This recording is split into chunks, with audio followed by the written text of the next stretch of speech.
Hello. Hey, Dad. How's that white Christmas looking? You promised, remember? Meredith. Of course, it's coming down as we speak. Wait till you see it. Great. I knew you wouldn't let me down.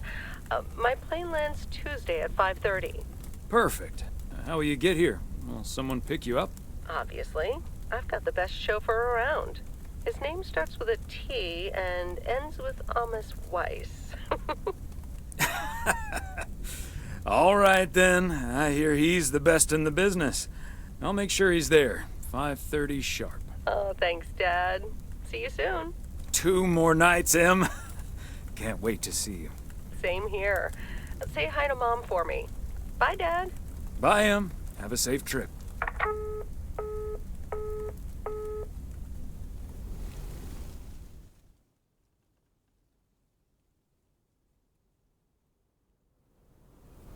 Good morning, Thomas. I bet you woke up feeling like $1 million after winning that monster pot last night. Morning, Frank. It felt like $96.40, actually. But yeah, I had a great night's sleep. Ha! I bet. It looks like you've hit the jackpot again today. There's hardly any Christmas mail rush because of the snow. Oh, that's a pity. I really don't mind being outside in the snow. Well, I do. Snow's for looking at, not for walking through. Take it easy out there today.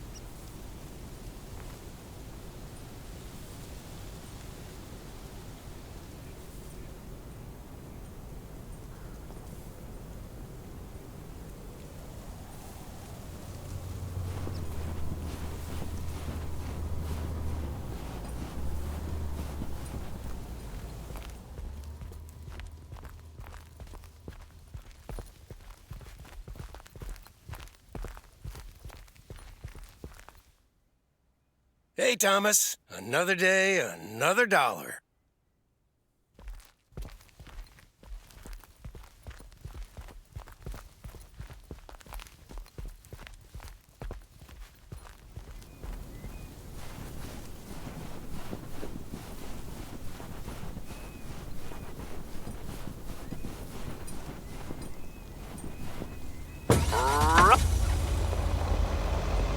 I guess he wasn't the only one that noticed all that white stuff lying around.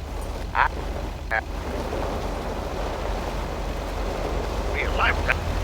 But don't let that stop you from calling in new ones. My answer machine can handle it.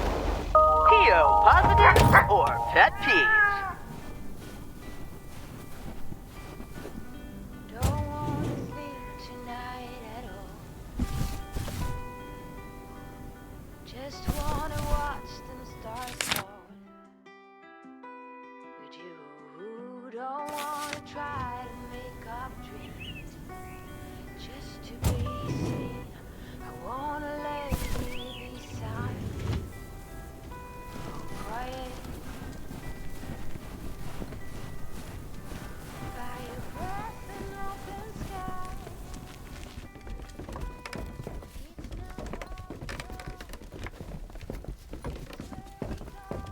Hey, Beth. How are you on this fine day? Thomas, hi. Business as usual. Nah, I'm just joking. The situation is not that dire.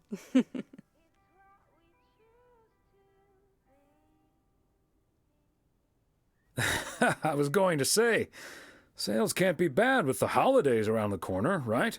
Times have been better, I suppose, but you're right. I'm not complaining.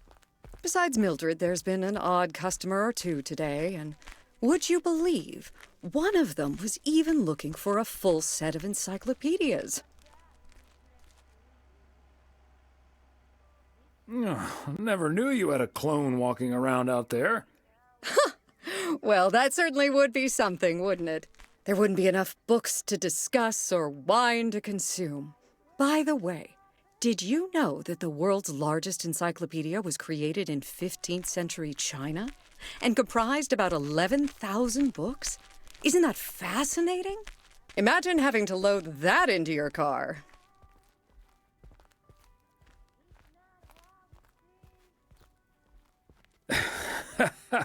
I don't think my trusty old van could take that.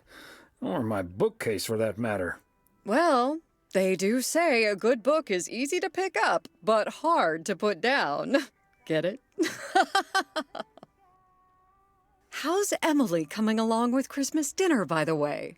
I can imagine she's pretty excited about Meredith coming over. So let me know if she needs any more cookbooks.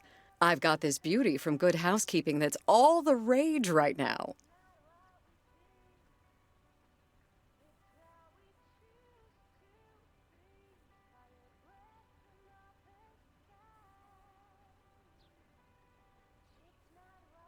I'll be sure to ask her. But you know how Emily gets in the kitchen. There'll be so much food, we'll be eating stuffing all week. I suppose you're right. But don't you worry, I'll leave the cookbook. I have a feeling St. Nicholas has other things in store for you this year.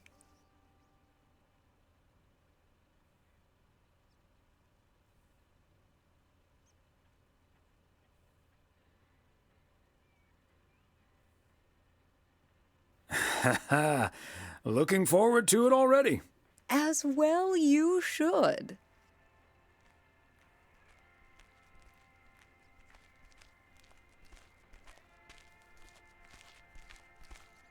And what does St. Nick have in store for you this year? Doing anything special? I'm flying out to Georgia tomorrow to spend Christmas with my Daniel and his wife for a few days. We're planning a Hawaii 5-0 marathon. It's my guilty pleasure, and luckily it's theirs too. Ah, Dano. Give him my best when you see him. And his wife, of course. I shall. Right. I better get back to it and get ready for the New Year's sale. I've been in a perpetual fight with my pricing gun lately, so I need all the time I can get. And good things come to those who wait. I'll bring over your presents later in the week. I hope you have a Merry Christmas Eve tomorrow, and give my love to Emily and Meredith. Will do. And season's greetings to you two.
Hello, Angie. Long time no see.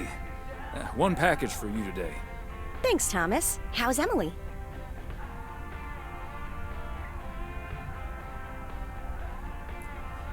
She's very busy. The motel's chronically understaffed. Ah, yes. This must be busy season at the motel. I do like it when out-of-towners come to visit our little hamlet, especially when they like movies. Apparently most of the rooms have been fitted with VCRs now. Should be good for business. So, what do we have here? Oh, right.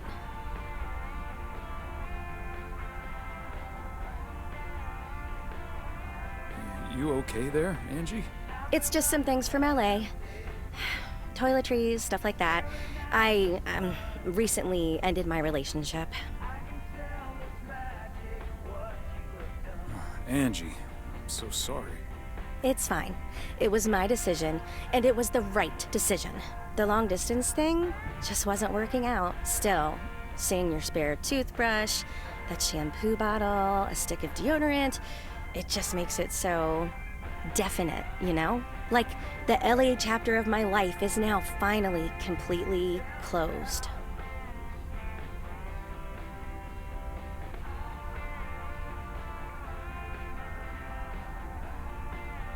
Sounds like you're dealing with it like a champ, though. How did your ex take it? My ex-girlfriend, you mean? Yeah, she's handling it okay. Other than the passive-aggressive shipping of toiletries, I guess.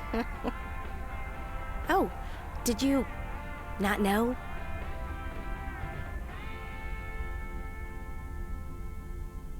Had no idea.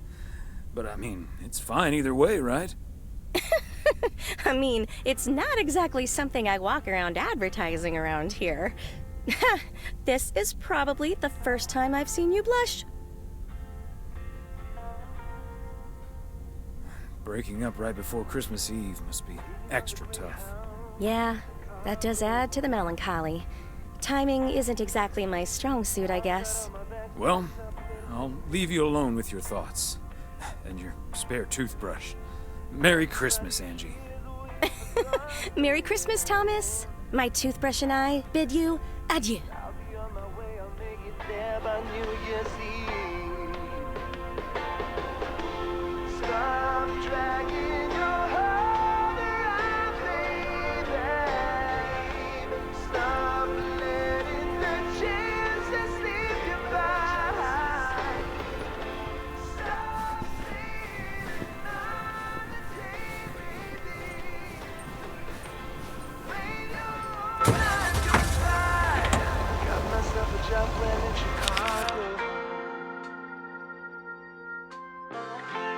Not too much to go on, but I'll make it fine.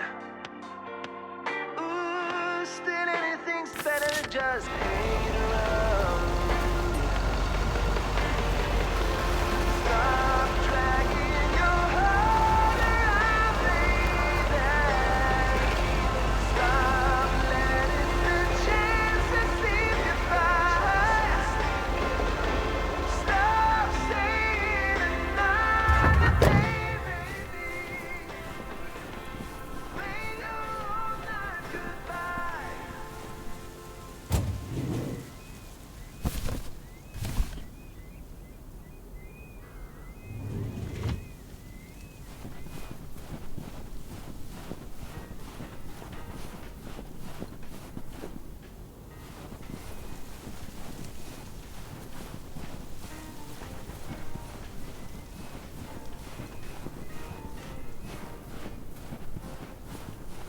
Open up the window.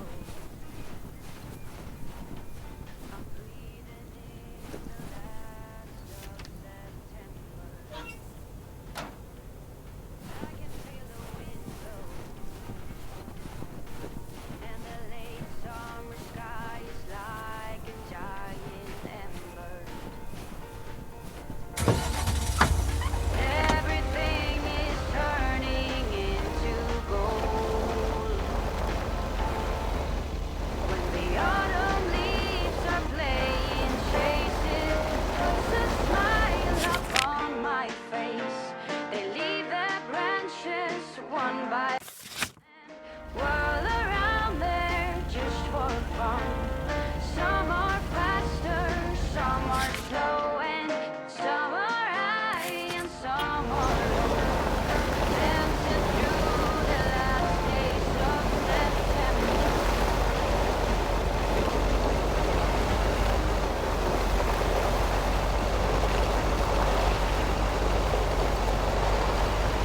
Since I was a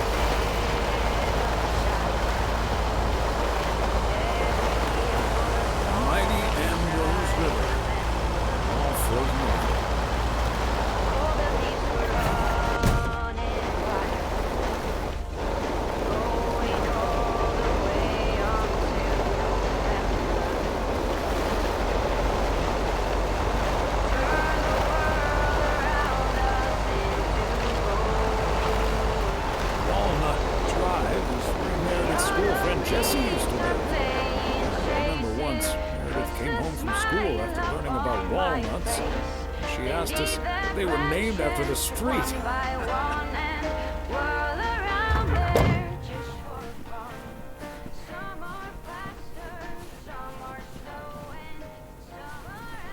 Fancy handwriting on this one.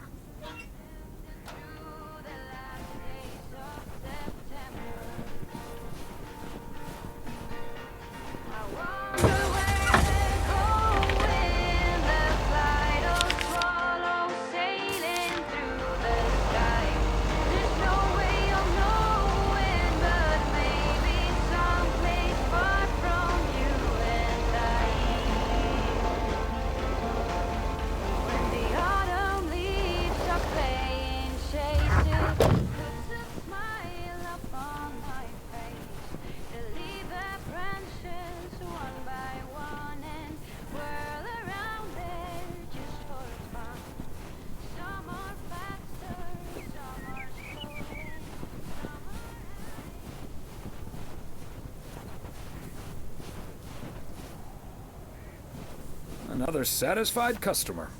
Unless it's Bill's.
Hi, Ben. Got a pretty hefty package here for you. Thanks, Thomas. I've been waiting for that one. Hi, Mr. W. Please, please, please tell me the mail truck needs a tune-up. Hey, Lori.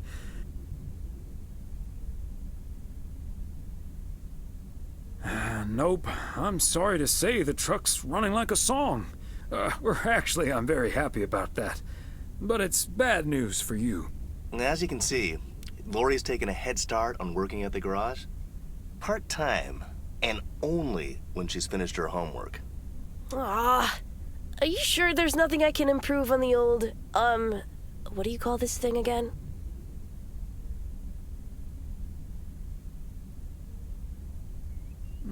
Come to think of it, maybe there is. The horn's been making this sad little sound lately. It could use a little more oomph. The horn, eh? I'm on it. That was easy peasy, lemon squeezy, Mr. W. Diaphragm had gotten a little dusty, but it's all better now. The mail truck is honking like a big old goose again. Thanks, Lori. Come to think of it, I will be calling your truck the Goose from here on out. Big, white, wobbly, and with a honking great horn. Honk, honk!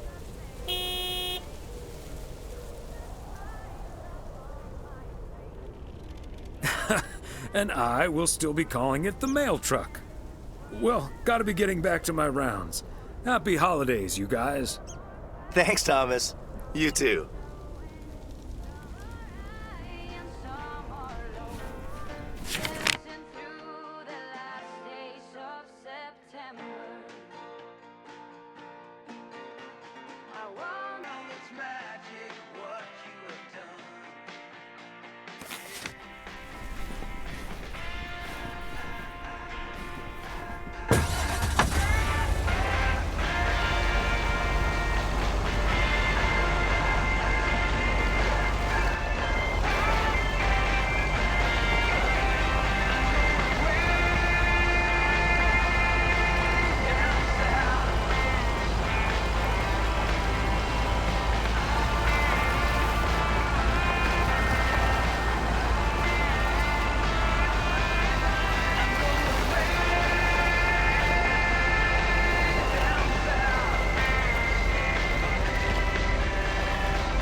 Christmas gift?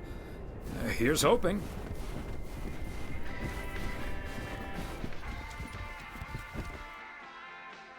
Hi there, Mr. Mailman. Got anything for me today?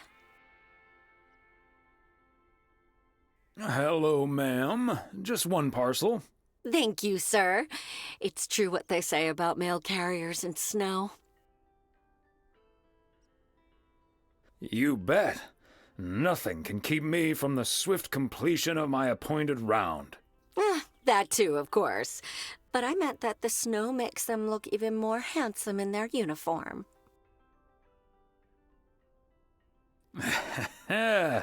Why, thank you, ma'am. That's a nice way to start the week. Oh, I better get this, honey.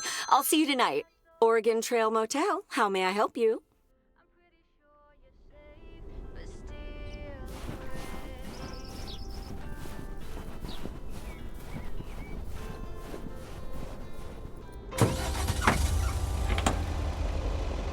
Walking in your garden,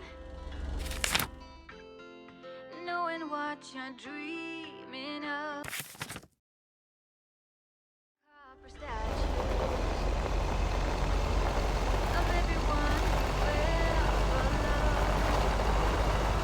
Going down the bridge and left me.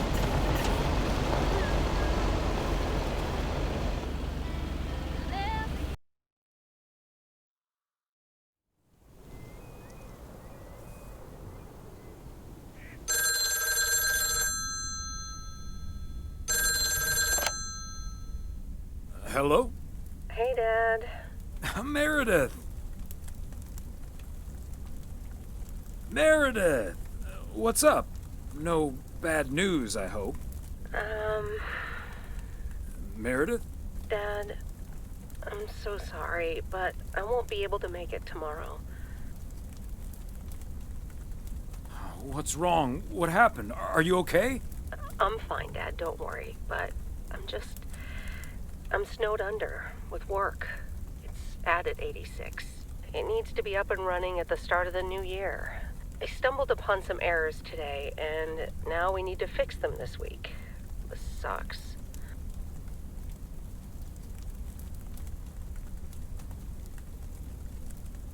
That's such a bummer, Em. But I understand. Thanks, Dad. I'll make it up to you, I promise. We've all worked so hard this year. Can't squander it all in the last week, right? I hate to say it, but it sounds exactly like what you said last year. Have you told your mom yet? Yeah, I just called her at the motel. Oh, someone's calling. Must be your mom. Okay, well, that's my cue. Gotta get back to it. I'll call again soon, Dad. Love you. Hey, Em. Is that you? If by M you mean Emily, then yes. If you mean M for Meredith, then no.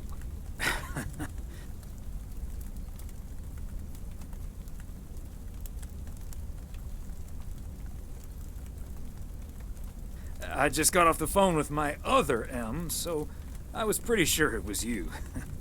Oh, Thomas, don't joke around as if nothing's wrong.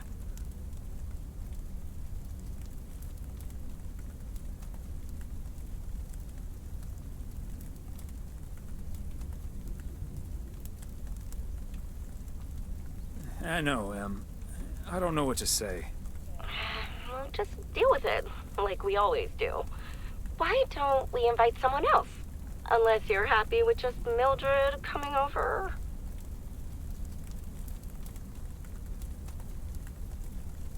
Just Mildred? You might as well go for rock bottom and ask Nancy to. Oh, yes. Oh, I'd love to hear them bicker about the cat food assortment at the general store. In any case, I'll call Beth and ask her again, too. And then I have to do a towel run, refill the vending machine, and vacuum the reception area. So it'll be a while before I'm done. I'll see you tonight, honey. Okay, Em. Drive home safe.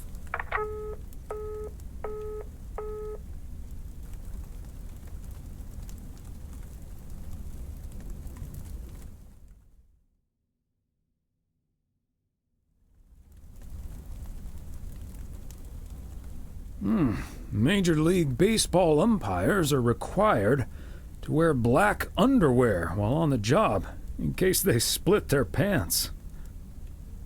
Golf is the only sport to have been played on the moon. On February 6th, 1971, Alan Shepard hit a golf ball on the moon.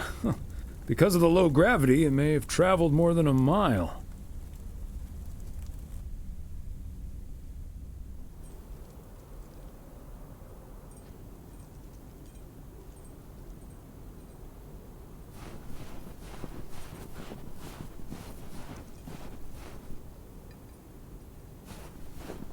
Morning, P.O. It's time for a different take on the snowfall. P.O. positive or pet peeve? Take it away, Charles. Jack, I'd like to respond what Cheryl said about the snow yesterday. Sure, it makes everything nice and quiet, but we can't forget. Driveway filled with flashing red and blue lights. Is Santa Trader sleighing for a fire truck tonight? Oh, it's a funny story. At least it is to me. But for others, especially my mother, data lives in infamy. I swear I'm not a liar. Daddy lit the Christmas tree on fire.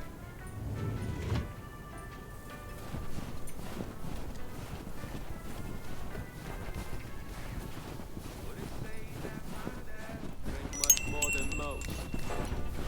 This time of year, he tend to double his Greetings, Nancy. Hello, Thomas. That should be the last batch of Christmas pudding ingredients.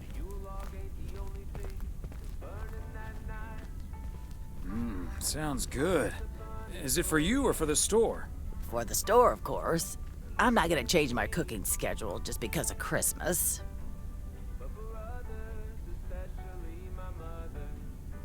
But isn't that the best part of Christmas? I'd rather save myself the time and effort.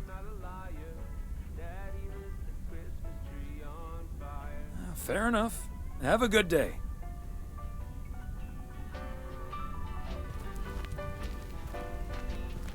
Now that I'm older, I settle down. Late December is the tree to be found. Plus it helps. Very legit. But now she wants a Christmas tree. What am I to do? I told the baby I didn't think this would matter. Besides those damn trees, they're a real fire hazard. And I'll have you know the doctor just diagnosed me with a little something called PTSD. That's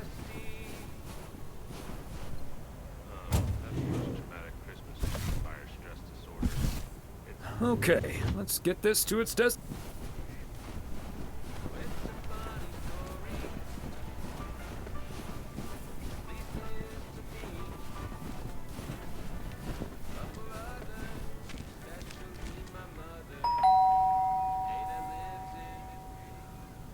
For the holidays.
There we go.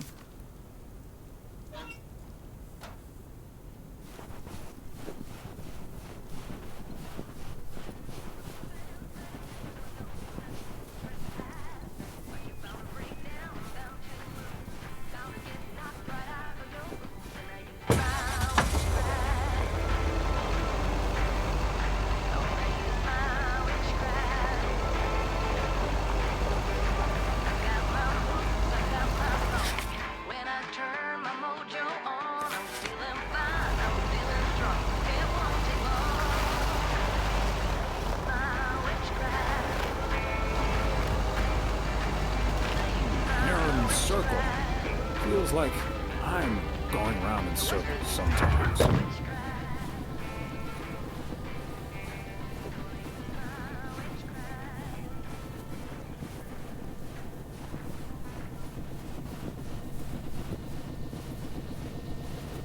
Fancy handwriting on this one.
Part and parcel.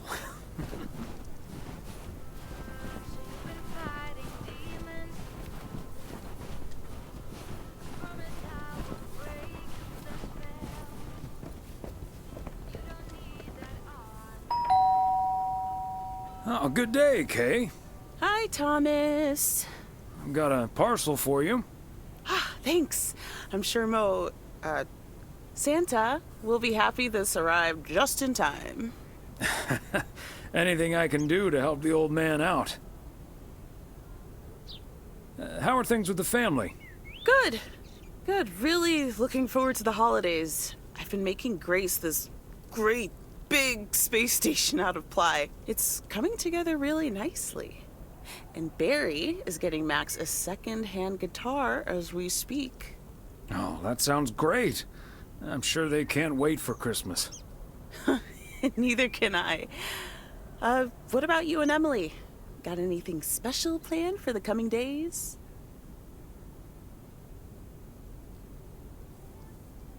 Well, sadly, Meredith can't make it this year.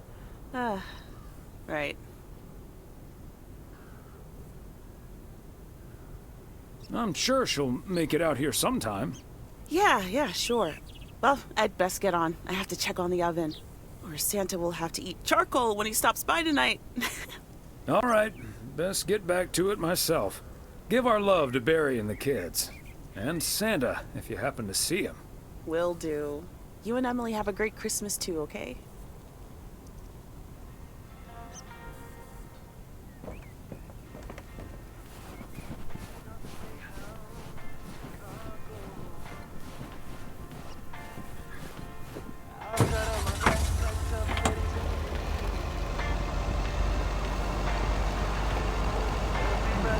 Is that much Christmas lighting really necessary?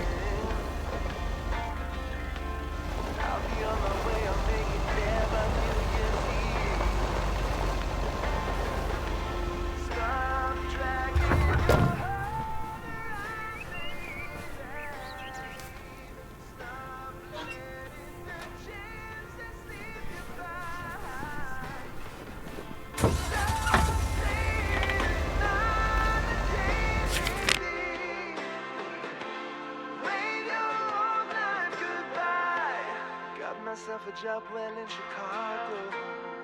It's not too much to go on, but I'll make it fine. Still anything's better than just hating love. Stop dragging your heart around, baby. Stop letting the chance deceive you by. Stop saying Bert's out of town for the holidays, but he did ask me to keep an eye on his place. Seems to be in order.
With your queen of hearts, when everyone falls, you're forced to hold.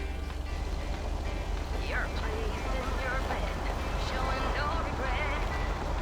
Close your eyes to hide your lies, roll the dice. You got me tiptoeing around you like you made of glass. Got invisible spells, letting everyone know that you're straight past. You fall and break down now. Now we get knocked right out of the room. My witchcraft. You're playing it cool, spending all the talking way too loud, and you're talking through. You're playing my game and driving me insane. Your heart is black, and it's a fact, don't turn back. You got me tiptoeing around you like you made of glass. Got invisible spells, letting everyone know not to straight back. You fell and break down, found you. Found to get knocked right out of your when I use my witchcraft. When I use my witchcraft.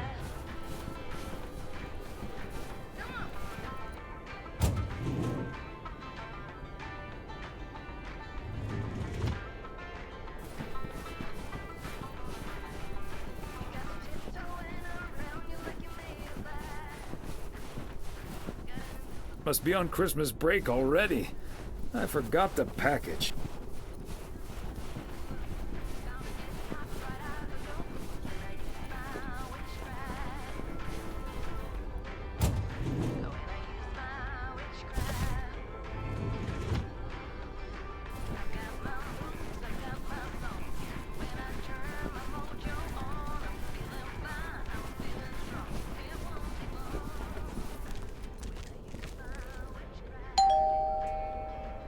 Wow, a visit from the Poker King. I humbly thank you for the honor.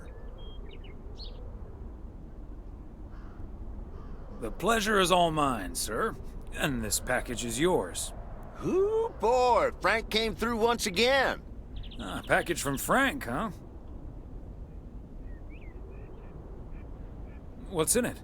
You don't want to know, Thomas. You don't want to know. But what I will tell you, I'm kicking off the new year with a bang. I better put this somewhere dry. And then it's back to reading Doyle Brunson's Super System. Oh, you're in trouble this Sunday, sir.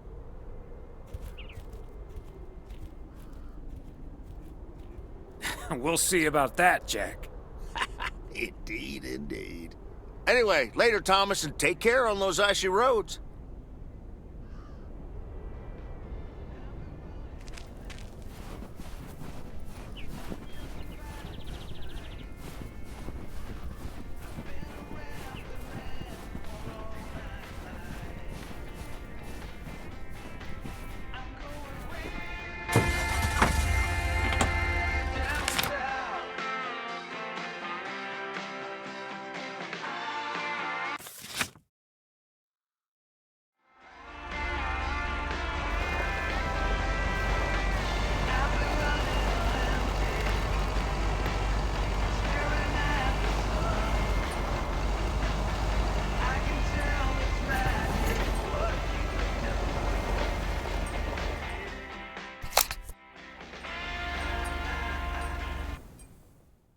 Hey, Thomas, do you think it'll ever stop snowing? I'm glad it's the last day before Christmas break. Well, sorry, Frank. They're forecasting snow until at least the new year. But hey, about Christmas.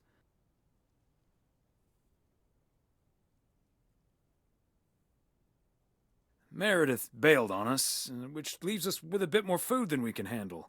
Maybe you'd like to volunteer and help us eat it tomorrow evening. Christmas dinner at the Weiss residence. That sounds great, Thomas, but I'm afraid I'm all tied up. The Knicks are playing the Celtics.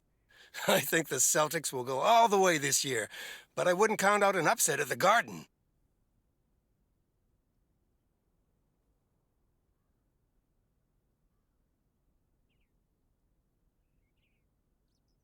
I'm not gonna give you betting advice, Frank. I'm gonna have to sleep on it, but you know I can't pass up a juicy bet. Hey, Thomas, before you go home, I need a favor. Can you help me with that guy over there? He said he's looking for a job, but I really gotta run now. Try to find out what he's made of, okay? Good luck. Hello, young man. I heard you were looking for a job. My name's Thomas Weiss, and I've been working for the Postal Service for nearly 40 years. Hi, I'm Matt Kearney. I'm glad someone finally showed up. Nice to meet you, Matt. Could you tell me a little bit about yourself? Well, I'm basically a computer expert, kind of in between jobs right now. I've been programming since I was 11 years old. I'm looking to start my own software company.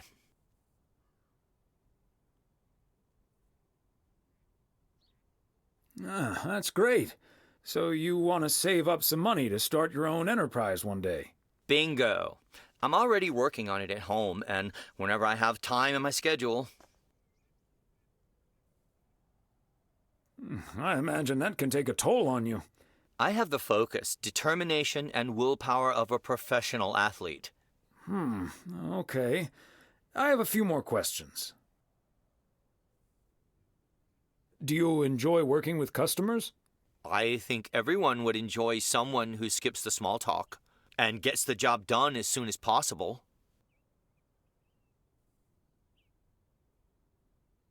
Well, that may be, but my question was if you enjoy working with customers. Sure.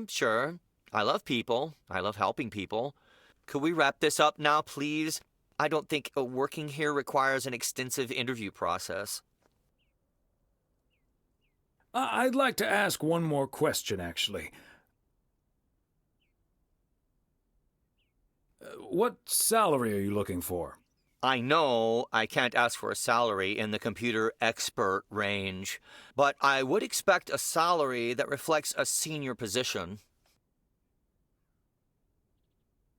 Thanks for applying. We'll be in touch. Okay. But please be aware that I've also received other offers. Bye.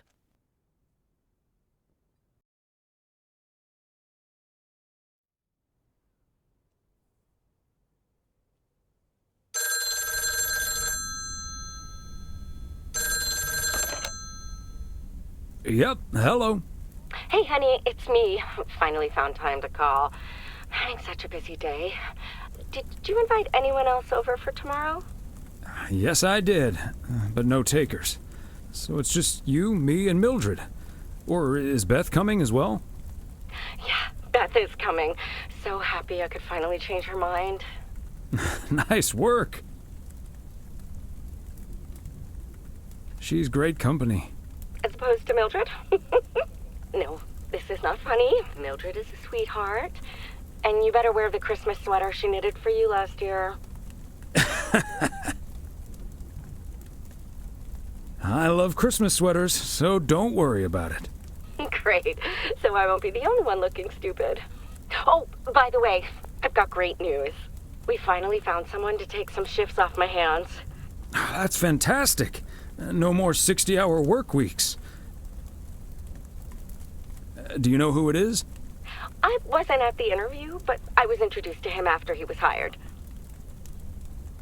Did he seem like a nice guy? I don't know. He didn't say much. His name is Matt Kearney. He said he's going to completely overhaul our computer system.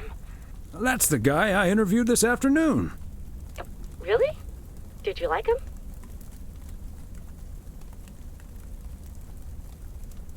Can't say that I did, to be honest. That's a shame. But it doesn't matter. He'll be taking the load off my shoulders. And I won't be working alongside him anyway. You'll probably see him more often than I will.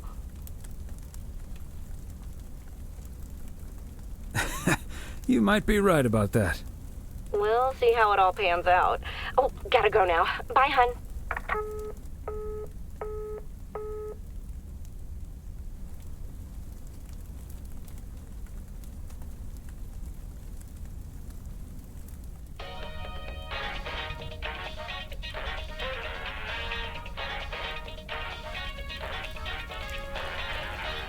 Guten Tag. I am Klaus Kartoffelkanoodle. You must be Jimmy, my new partner. We will be the best team in the district. Where is the cop car? Let's catch some crooks. You don't like to talk much, Jimmy? I need a friggin' coffee. Yeah, coffee and your real donuts. I love it.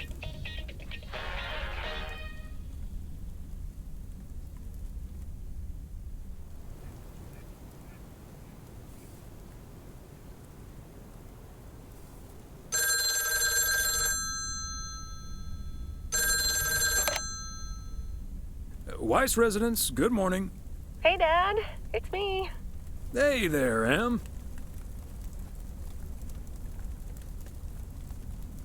Merry Christmas. Thanks, Dad. Merry Christmas to you, too. I wish I was in PO right now. That makes two of us. And probably three, but Mom's at the motel. Guess I'm not the only one working today, then. Fine mess I got myself into, huh? Do you want my 2 cents, or shall I just listen? I reckon I already know what you're thinking, and you're probably right. I'll be okay, Dad. Work's progressing nicely, actually. And Tess is coming over later. She's also stuck here. We're going to try to cook up some semblance of a Christmas meal. Oh, that's good to hear, Em.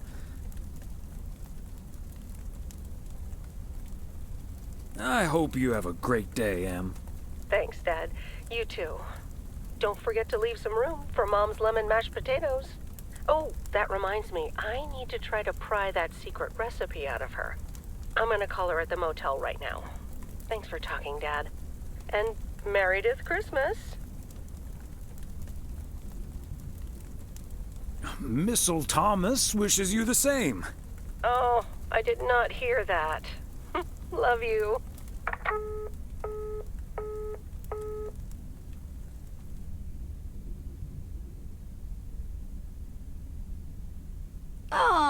Mildred, you shouldn't have. We already have the most beautiful pair of Christmas sweaters in the world. And now we have 2 sweaters each. You must have put so much work into them. Oh, please don't mention it, dearie. Knitting sweaters can be quite straining, but knowing how happy they make you always makes up for it. Well, we're so grateful. Right, Thomas?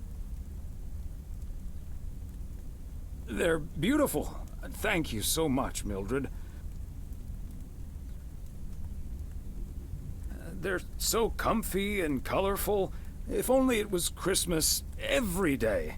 Oh, Thomas, that makes me so happy to hear.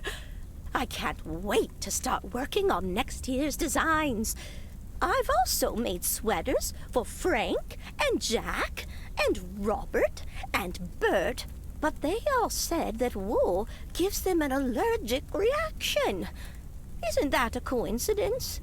Beth, I hope you aren't allergic to wool.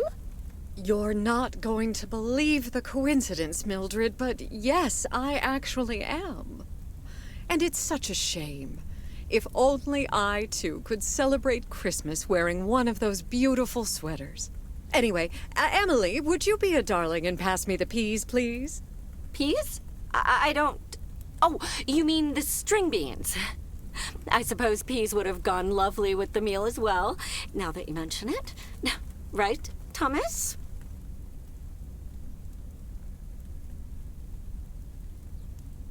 I suppose. Oh, yes, of course. I meant the string beans. Of course, silly me. But let me get on with it. It's time for my presents now. And you may have already guessed that they're books. Mildred, why don't you open yours first? Well, I'm not really one for presents, but I appreciate the gesture. Let's see now. The Cat's Pajamas.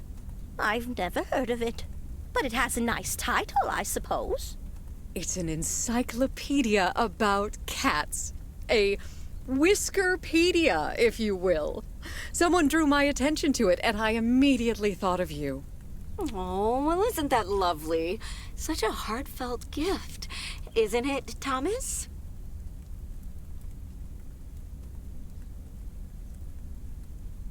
That it is, Emily.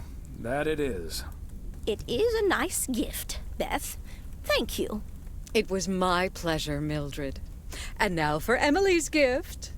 Oh, why, thank you, Beth. I do always appreciate your taste in books, so I'm looking forward to The Countess and the Carpenter. Ah, would you look at that? Is this a romance novel? I've never really read one of those. Right in one guess, Emily. I hear the writer Summers here, so this book is locally sourced, so to speak. And, dare I say it, the prose is quite compelling in the romance department, if you catch my drift. I think I do. Beth, you are something else. Thank you. This will certainly get a nice spot on our bookcase. I don't think I'll ever read it, but sure. Well, I'm looking forward to reading it already. Thank you so much, dear Beth. You're welcome, Emily. I'm sure you'll love it. Okay, Thomas, it's your turn now. Let's see. Crazy sports facts 2. Even more crazy sports facts. Whew, boy, I love this stuff. I'm actually reading part 1 at the moment, so I can tuck into this straight after. Thanks, Beth. You're welcome, Thomas. And you're right, there's some fascinating tidbits in part 1 as well. Even if one no longer actively plays sports, it's at least fun to read about it, right? Hey now, kids playing basketball still regret it when they challenge the mailman for a game of horse. Well, there's no shame in admitting that you're not getting any younger, Thomas. In fact, none of us are exactly spring chickens anymore. Things like your arthritis can't magically be wished away by positive thinking. Who's up for some blueberry pie?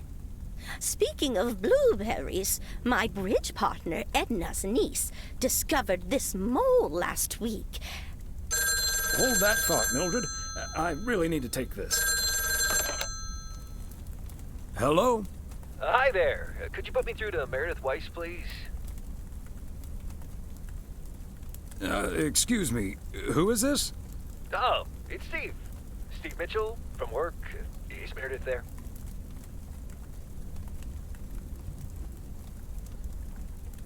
You're talking to her father in Oregon. She's at home, celebrating Christmas. Wait, what? Christmas? Oh my gosh. I'm sorry to bother you. Is it Christmas already? Gosh, I totally missed that. I've been pulling a couple of all-nighters.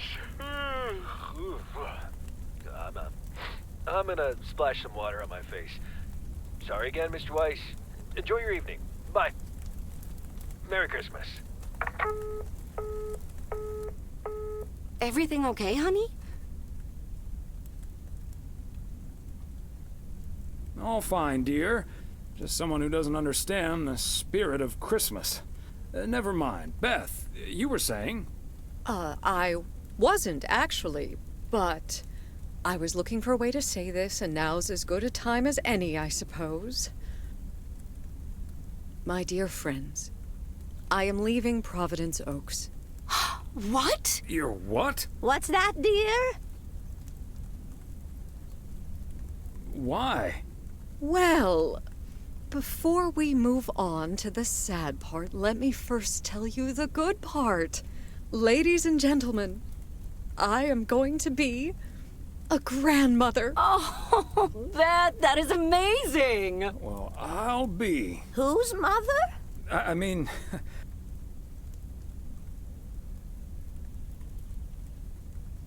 Congratulations. Yes, my son Daniel and his wife are expecting. Isn't that wonderful? But, and here's the proverbial kicker. You may remember that they moved to Savannah, Georgia a few years ago. So if you put 2 and 2 together... You're moving away to be with them. That's great, Beth. I'm so happy for you. That is marvelous, Beth. Congratulations. I wish you and your family all the happiness in the world. But I'll miss you something terrible. We all will. But we have to toast to the good news. Thomas, go pour us some brandy and I'll get the pie. Oh, Thomas, would you have any antacid? That eggnog is starting to stir up something indiscreet.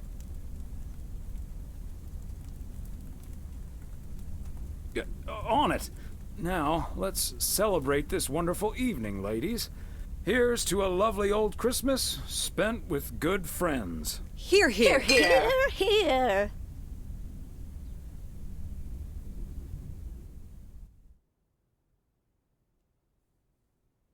Hey, Thomas. Did you see the game last night? Morning, Frank. Nope, we had our Christmas dinner. What happened? The Celtics were up by 25 in the third quarter, but they still lost the game in double overtime. I still like Christmas dinners better, Frank. Ha! Fair enough, Thomas. Have a good one today.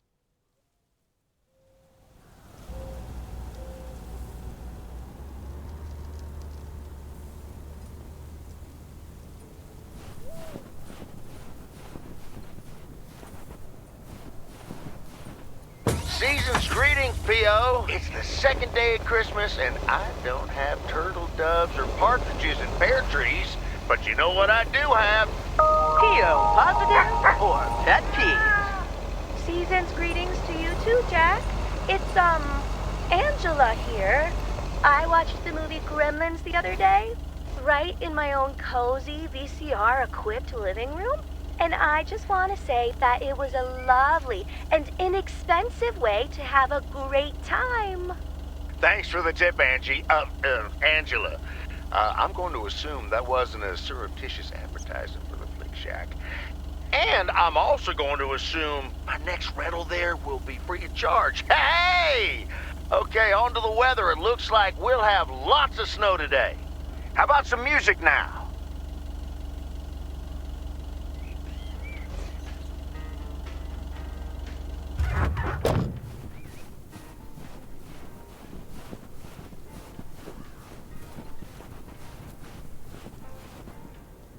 Open up the window. I'm breathing in the last of September. I can feel the wind blow,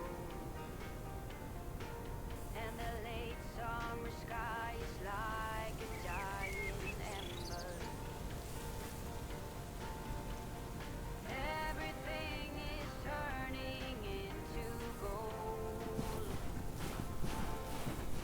When the autumn leaves are playing chases, puts a smile up on my face.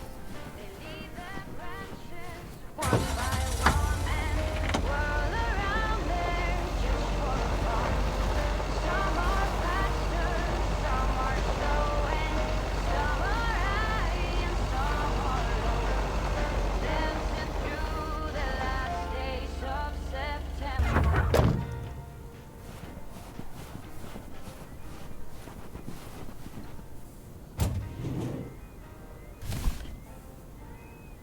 Since I was a little child, every year for as long as I remember,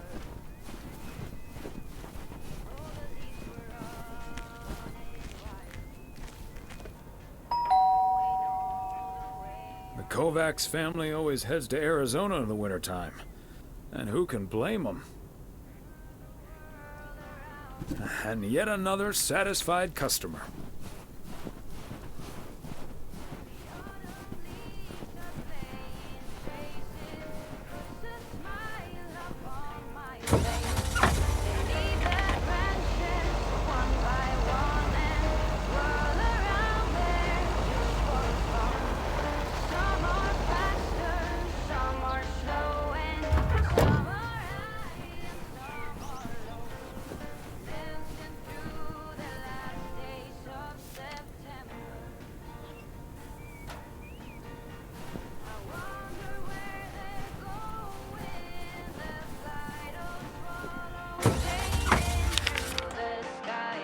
There's no way of knowing, but maybe someplace far from you and I. When the autumn leaves are playing chases, puts a smile upon my face. They leave their branches one by one and whirl around there just for fun. Some are faster, some are slow, and some are high and some are low. Dancing through the last days of September. A belated Christmas gift? Maybe.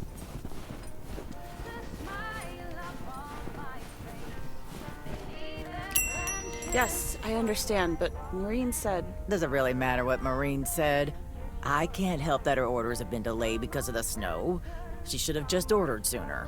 It's not like New Year's Eve appeared on the calendar out of nowhere. That's true, but it was only 2 weeks ago that she decided to throw a celebration at the diner. And once we're sure we can host a proper party for everyone, you are also invited. That sounds an awful lot like blackmail to me. Please come to my party, Nancy.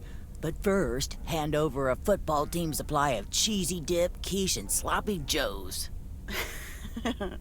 I'm sure she didn't mean it that way, and I'm sure you're more than welcome either way. But I have to run now. Bye, Nancy, and hi-bye, Thomas. Bye, Kay. Maureen Hennessy strikes again.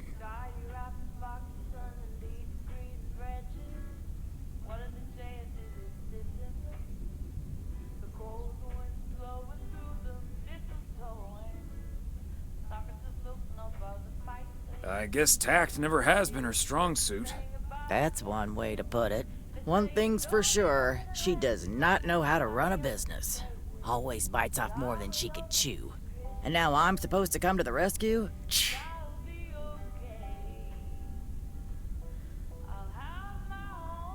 Isn't this a great opportunity to generate some extra revenue? With the ridiculous discount she's demanding, it's mostly nothing but a great opportunity for a lot of extra work. Anyway, is that parcel for me? You can just put it on the counter. Sure thing, Nancy. Have a great day.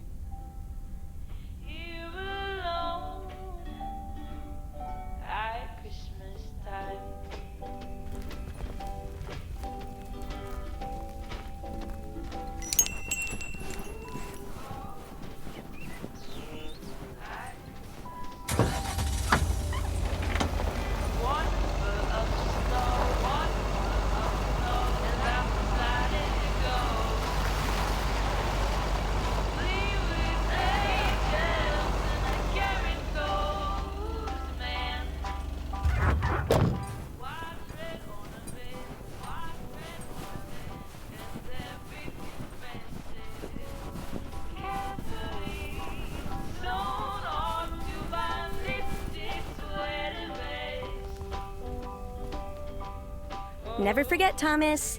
Be kind, rewind. Somebody else to share it with, but I'm alone for Christmas, and I'll be okay. I'll have my own kind of special holiday. Things I'll be here without you, but I'm fine under the color lights you up on.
Somehow it's always nice when our neighbors get a letter.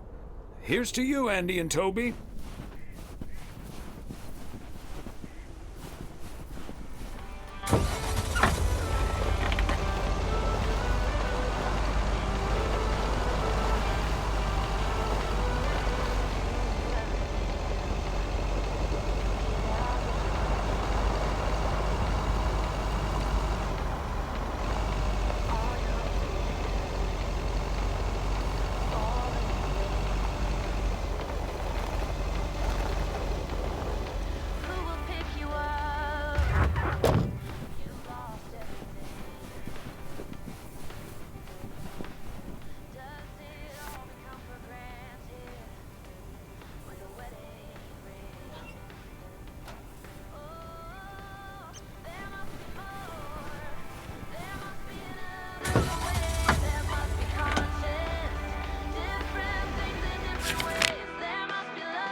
Okay, Thomas, just keep the wheel steady and trust the snow chains on the tires.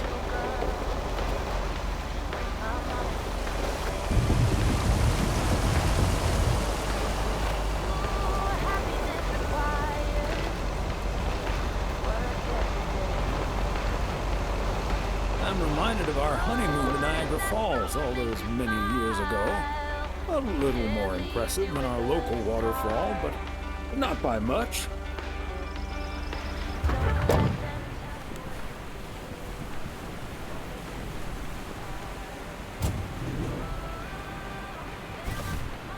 Okay, let's get this to its destination. Hey there! Looks like Santa's a little late this year.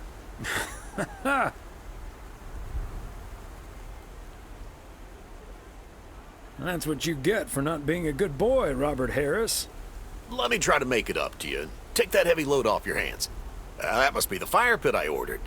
Now I can finally go ice fishing without freezing at the same time. Ice fishing? That sounds like a nice adventure. Well, you're in luck. Bert's out of town, so I could use someone else to talk to. Not that Bert talks that much. How about it? Tomorrow evening? Sure, let's do it. But you better make sure that fire pit is working. Perfect. I'll bring all the gear, but feel free to bring some booze. Hey, did you have a nice Christmas, by the way? I've had better. My daughter couldn't make it. Sorry to hear that. Anyways, I won't hold you up any longer. I need to assemble this baby. See you tomorrow, Thomas. I'll come pick you up.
Whoa, looks like you're having some car trouble.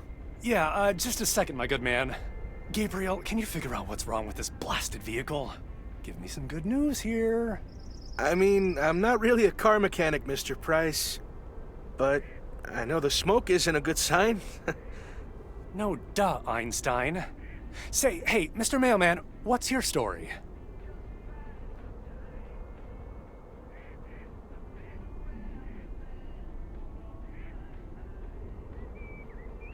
I'm just here to deliver a package, sir. Oh, is it for me?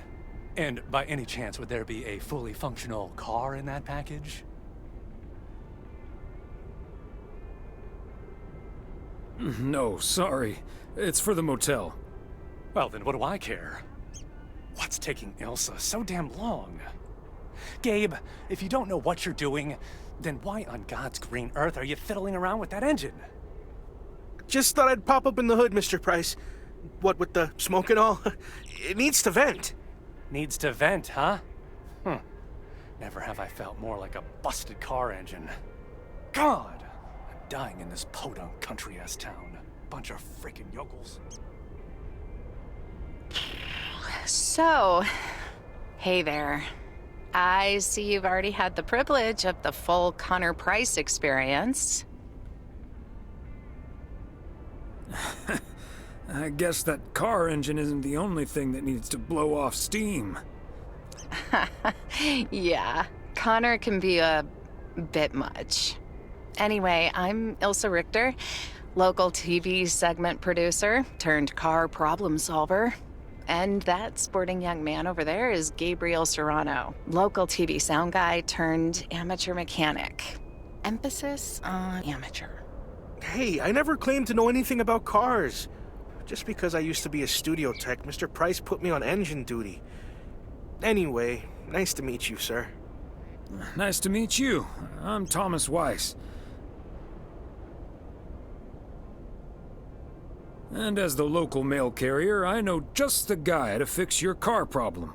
If you mean Young Car Service, I'm way ahead of you, Mr. Weiss. They're on their way right now. That's great, Ilsa. You're an even better car problem solver than you are a segment producer. Flattery will get you everywhere, Gabe.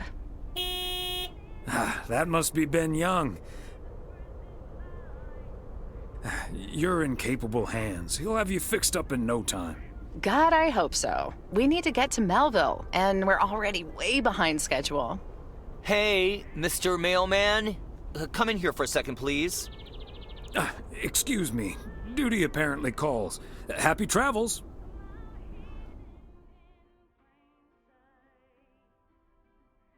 So, we meet again. Uh-huh. Hey, I'm new here.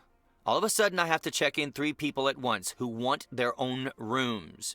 Separate but close to one another, all equipped with TV VCRs. And, well, long story short, I need to reach Emily Weiss, stat. I'm guessing the local post guy would know where to reach her. I happen to know her home number by heart. It's 555-8039. Thank you. 555-8039. Come on, pick up already. I'll just leave the parcel here on the counter. Bye. They're already gone. Mighty fast towing there, Ben.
These cabins must be so cozy in the wintertime. Cold. Probably freezing cold.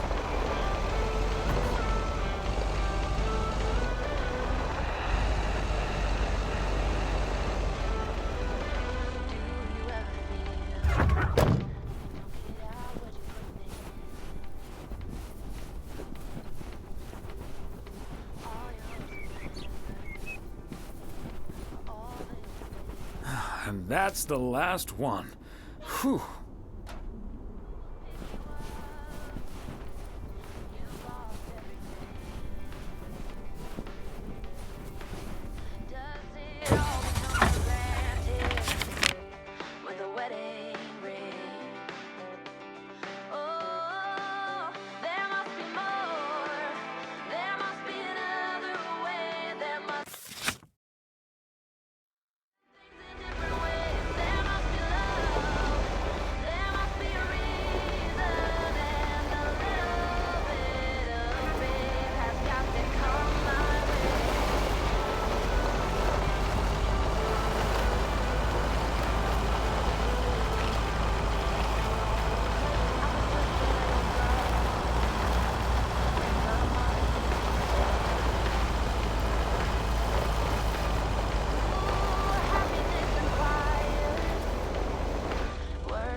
Looking forward to our poker night on Sunday.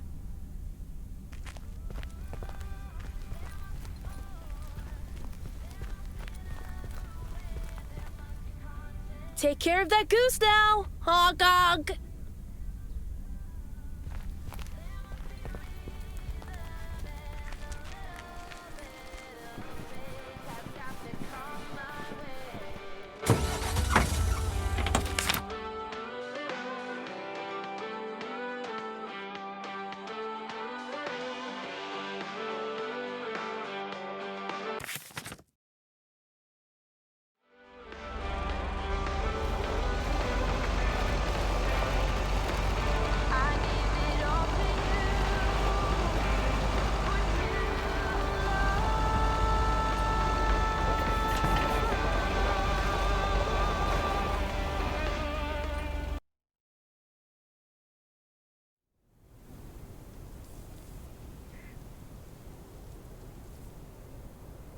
Hey, if it isn't Connor Price.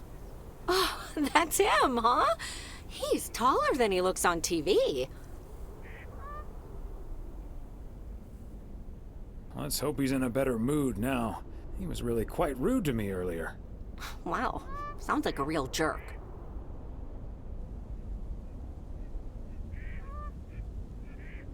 Hello, Mr. Price. Still fuming, I see. Well, hey there. Good to see you, man. Yeah, I guess smoking is a slightly healthier way to blow off steam. Especially since we've had a bit of change of plans. Oh, hi, ma'am. I don't think we've met. Connor Price, KNW6. Welcome to the Oregon Trail Motel, sir. Better get to work, honey. I'll see you tonight. Okay, what's up with her? Christmas hangover? You'll have to forgive my wife. She can be a bit protective of me. Protective of you? Oh, I see. You told her about our little kerfuffle earlier. Listen, I'm man enough to admit that it wasn't my finest hour. I'm usually a lot more easygoing. In fact, the Willamette Week once called me one of the most likable faces in local broadcasting. That's quite all right. Water under the Bear Creek Bridge, as far as I'm concerned. Well, when my car isn't breaking down during a tight shooting schedule, I'm a pretty swell guy. Believe me, that's the price guarantee. So, has Ben Young managed to fix your van yet? No, that's the change of plans I was referring to. Turns out we need some parts that the garage doesn't have in stock, so Young's having them shipped over ASAP. But in the meantime, we've decided to stay right here in lovely, picturesque, whatchamacallit, USA. It's Providence Oaks, P.O. for short. Yeah, well, to be honest, all these little villages look pretty much the same to me anyway. See, we're supposed to be shooting some remotes on local end-of-year festivities and such. A grand kickoff to our special series on small-town American life. And it doesn't really make much of a difference if we start here or in freaking Melville.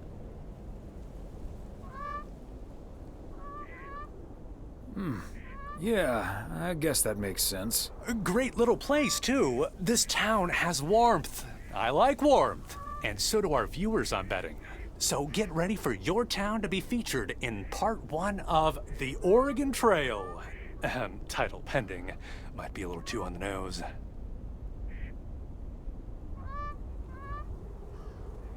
That is the same name as this motel. So I guess it isn't particularly original. My wife works here as a receptionist, but she's not the one who named it. See, this is what I'm talking about. Real conversations with real Americans, right? But as fun as this is, I should be turning in. The three of us each got our own quaint little room. Mine's non-smoking, unfortunately. Still beats Gabriel's. His doesn't even have a TV. Can you believe it?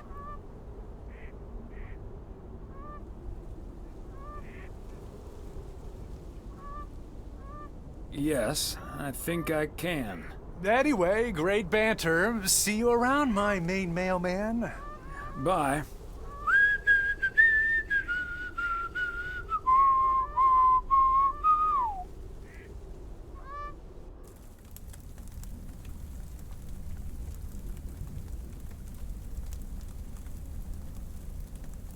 The yo-yo started out as a weapon in the Philippines during the 16th century, before being introduced to the United States as a toy in 1929. It weighed 4 pounds and had a 20-foot cord. Australian rower Bobby Pierce won the 1928 Olympic Games against 8 other competitors, even though he stopped during the race to let ducks pass in front of him.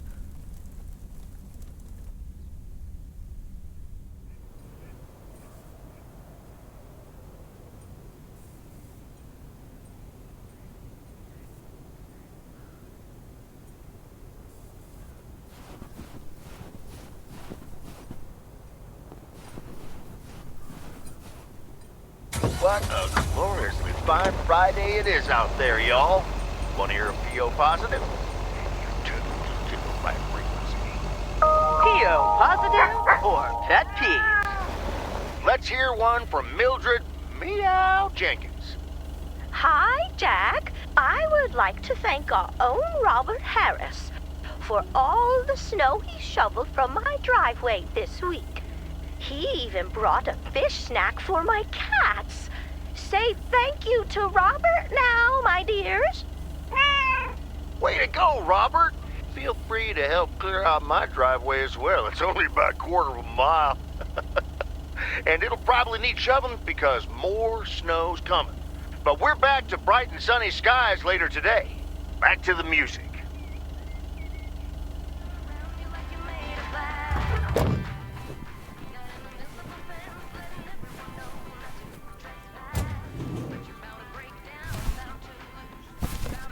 Part and parcel.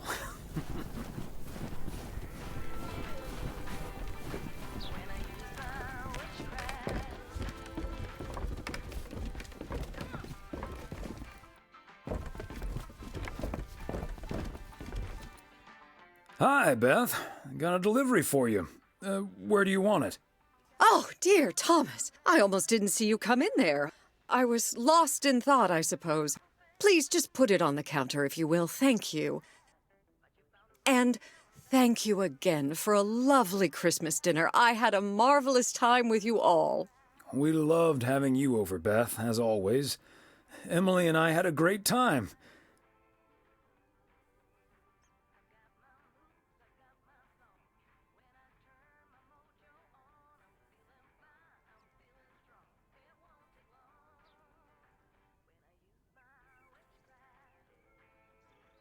But about that news of yours. I was afraid it would perhaps put a dampener on the evening, but I was happy we could celebrate together nonetheless. It was quite a shock for both Emily and myself, to be honest. We've known each other for so long. We're practically part of each other's furniture. Let me guess. I'd be your bookshelf.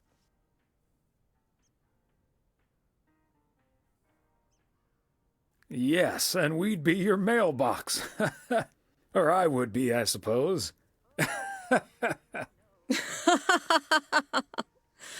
Oh, but I will miss you two. As Helen Keller once wrote, so long as the memory of certain beloved friends lives in my heart, I shall say that life is good.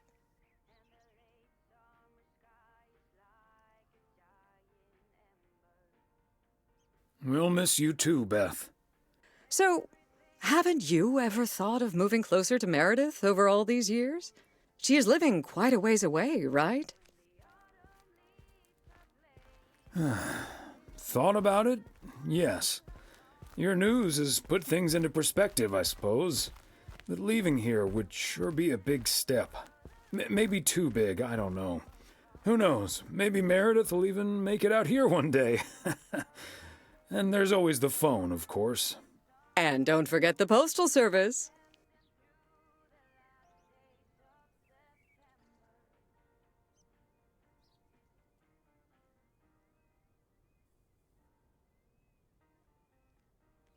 Quite right you are. Well, I won't keep you any longer, Thomas. I need to sort through this new delivery you've just brought in. And believe you me, that's going to take me a while.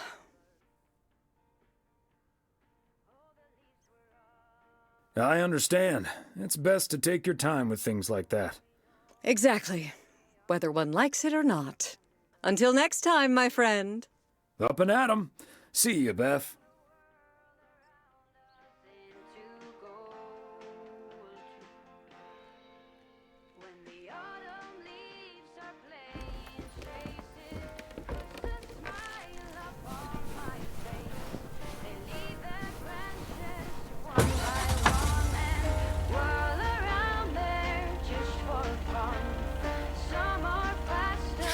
Some are slow and some are high and some are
nobody's home.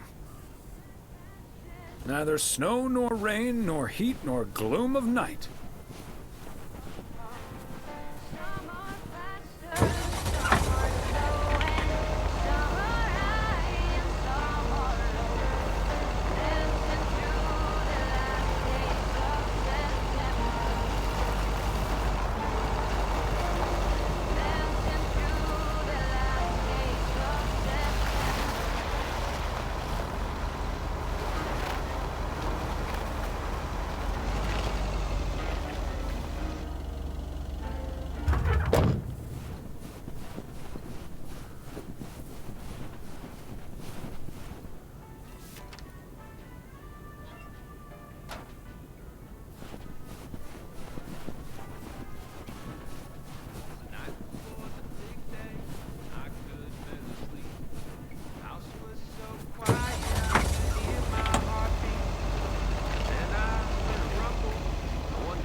Christmas tree on fire.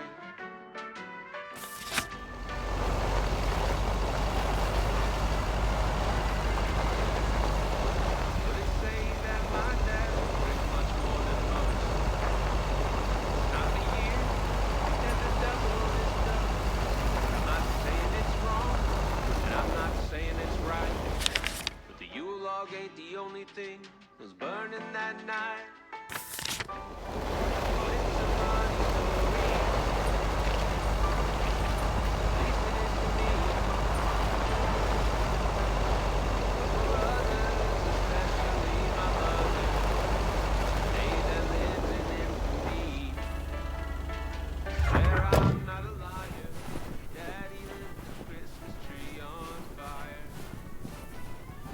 Another satisfied customer.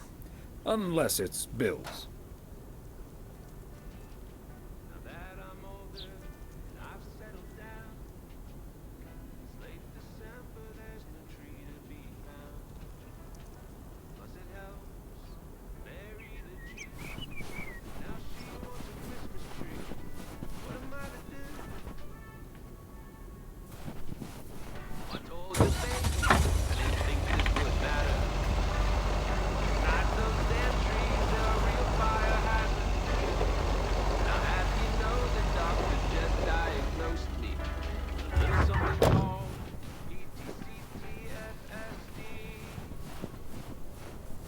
There we go.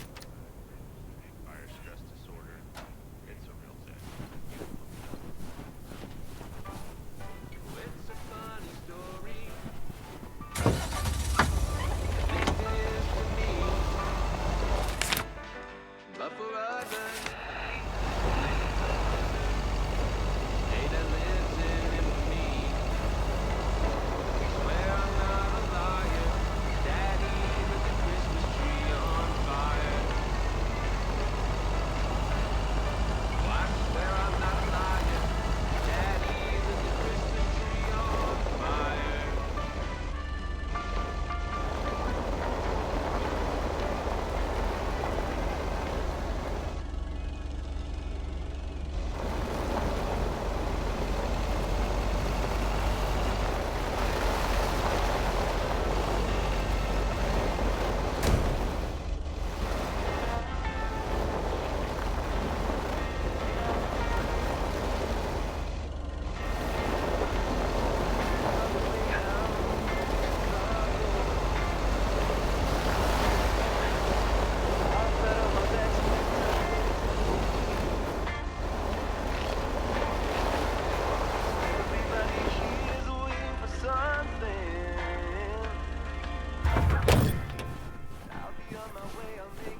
Ah, look who's here.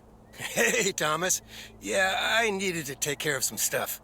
Hardly any customers at the post office anyway.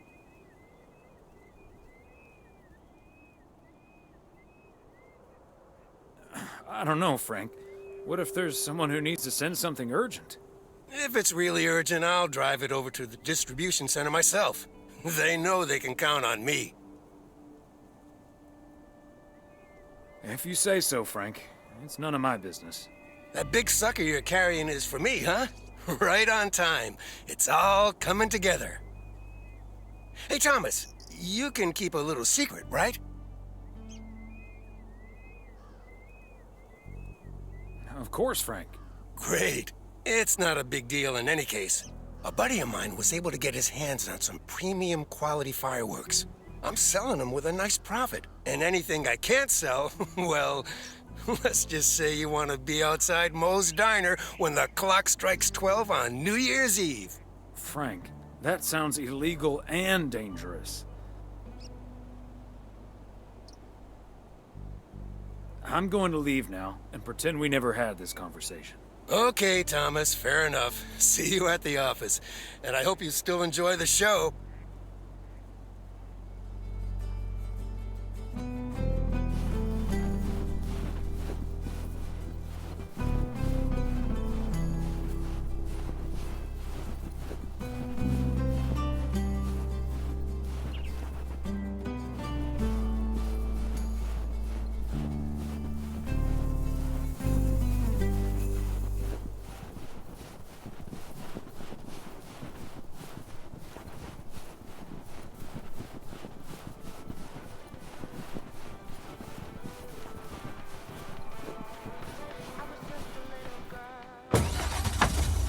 My mama used to say,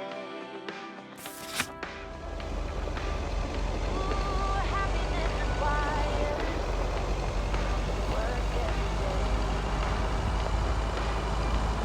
Oh, and if that someone makes you smile, then leaves you with a scar.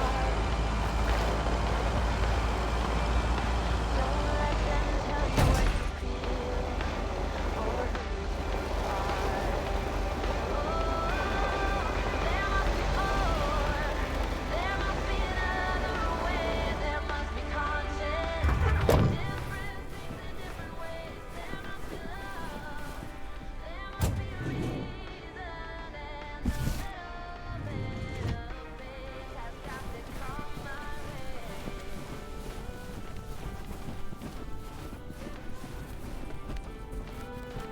Okay, so we still need to check Spanner Dam for the mood shots. According to this, it offers damn fine views, so... Hey, Mr. Mailman. Come on over. Talk to us for a sec. Gabe, we don't have time for idle chit-chat. He can help us out, Ilsa. No one knows the town like a mailman. Right, Mr. Weiss?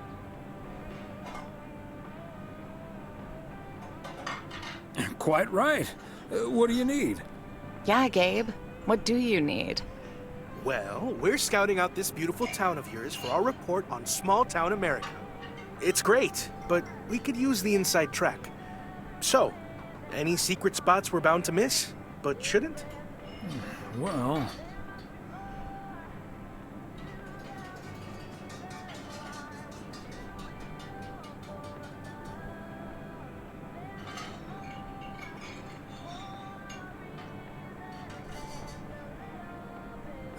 Mackey's Bait and Tackle. If you want a closer look at our beautiful lake, Bert's Pier can't be beat. But be aware that Bert himself is out of town for the holidays. Oh, hey, Maureen. Now, here's your coffee, folks. Sorry for the delay. Faucet's been acting up again, which should have been fixed yesterday. Oh, you want me to check on it, Miss Hennessy? Oh, now look at you. My knight in woolen armor. Would you, dear? I can take a look. Well, isn't that nice of you? Back of the kitchen, honey. Ashley, someone who does know what he's doing is coming in. Show him where the busted faucet is. And stay out of his way. Ashley's a sweetheart, but when it comes to fixing things, that boy is all thumbs. See, this is what the segment should be. Interacting with the townsfolk, helping out. I love it. Oh, such a nice fellow. Yeah, you're in good hands, Maureen. Gabriel may look and act like a naive little pup, but he can fix anything. Well, except for our van. But other than that... Oh, is that a fact? Well, in that case, I can think of a few more things he could fix around here, if you catch my drift. We'll just pretend we didn't hear that, right? Let me just go check him out. Check on him, I mean. So, anyway.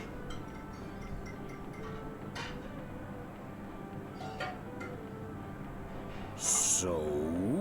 Oh, wait. You had the Connor Price experience the other day.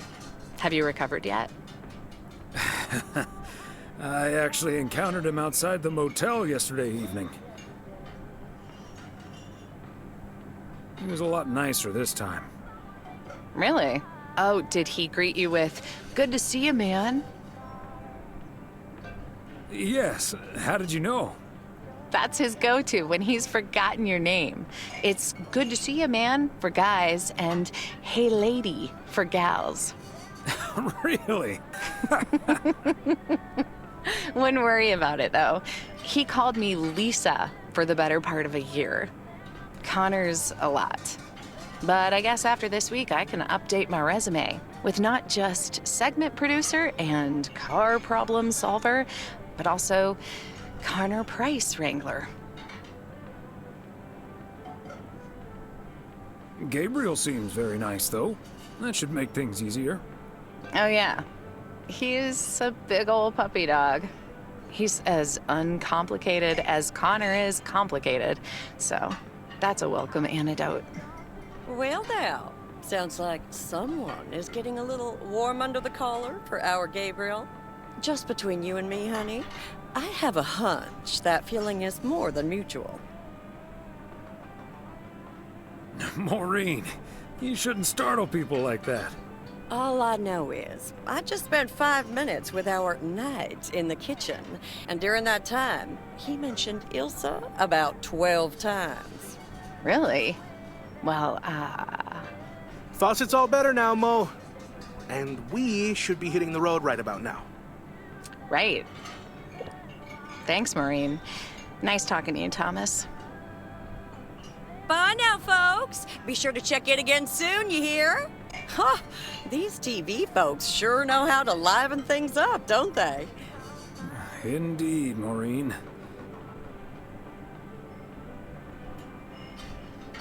You haven't even met the main event, Connor Price. Oh, that reminds me. You know about my little New Year's Eve shindig, right? I'm counting on you and Emily. We'll party like it's 1986. Because it will be.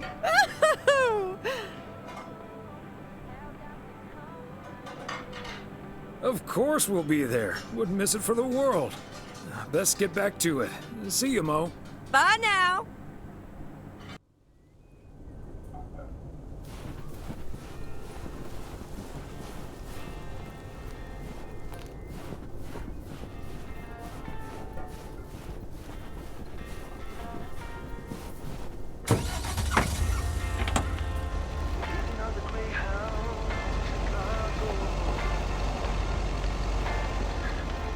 I've got all my bags packed up, ready to leave.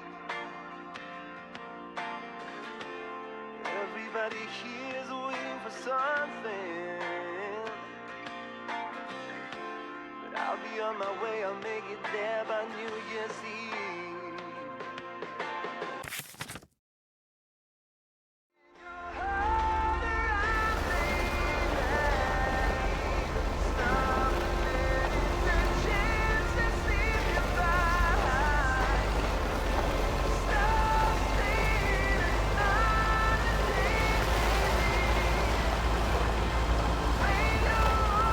Goodbye.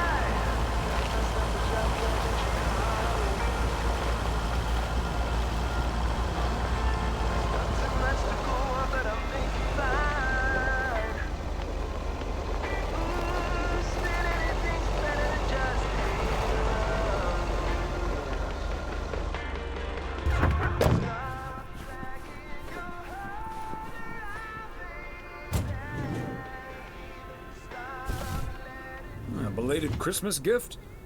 Maybe.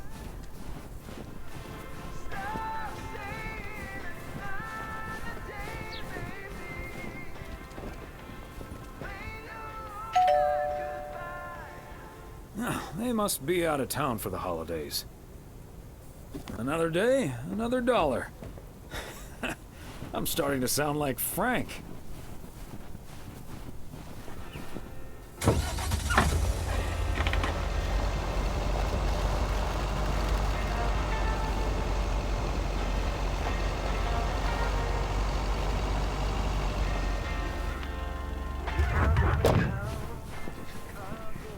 That's it for today. Back to the post office.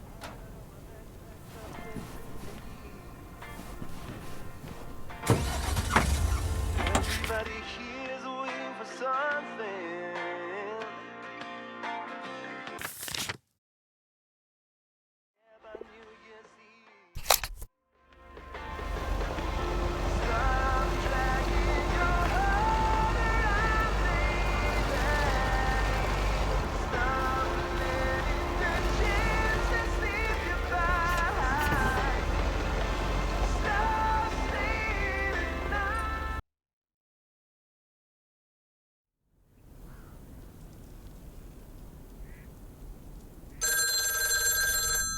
I'll get it. Hello? Very good evening. Am I talking to Mrs. Emily Weiss? Yes, sir, that would be me. Ah, fantastic. It's a pleasure to talk to you. My name is Christian Carmichael, and I represent Fly into Florida. Oh, hi there. I have great news for you, Mrs. Weiss. It's been a while, but do you perhaps remember entering into our Fly into Florida sweepstakes? Now that you mention it, I think so. Yeah. Was that the one on the back of the juice carton? That's the one. And I am more than happy to tell you that you are the winner of the grand prize. The grand prize? Wow, fantastic. I'm afraid I've forgotten what it was. Could you refresh my memory a little bit? No problem, Mrs. Weiss. You have won a 2-week trip to Florida for two. Wow, Florida? Really? I won? I have never won anything in my life. Hold on, I need to tell my husband. Honey, we won! I'm talking to a gentleman from Fly into Florida, and he says we've won a 2-week holiday for two.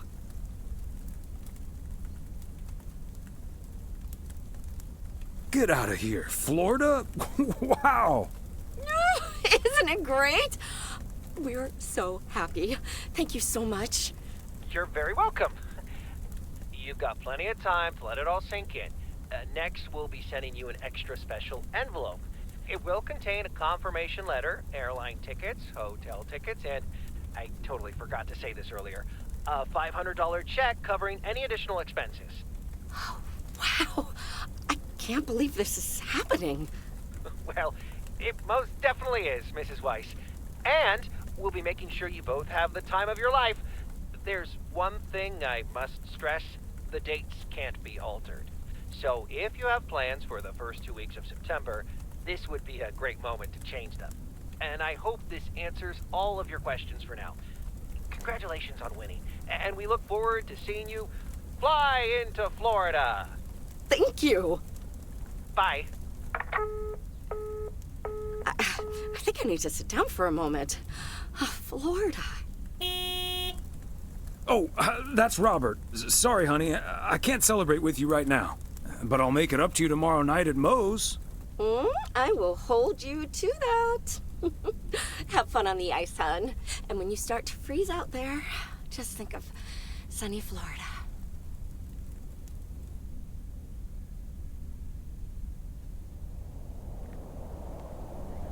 Ooh, boy. Drilling a hole, getting that fire pit going. Ice fishing's a lot of work. And it's cold, but we're fishing all right. Are you sure that the fire won't melt the ice? I didn't bring my swim trunks. Don't worry, Thomas. He travels mostly upwards. And hopefully also in our direction. Man, it's nice out here. This setting could use a guitar. Yeah, some guitar tunes would sound nice right now. It'd be a shame to disturb the peace now, though. Hey, what was Emily going on about when I picked you up? You guys are going to Florida? Yeah, apparently we won a 2-week trip. Wow, congrats. Not that Florida's my cup of tea, if I'm honest.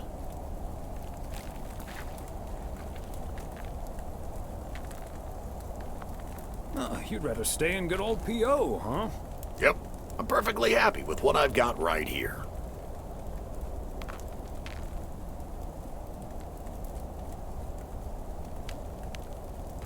And you're probably perfectly right, Robert.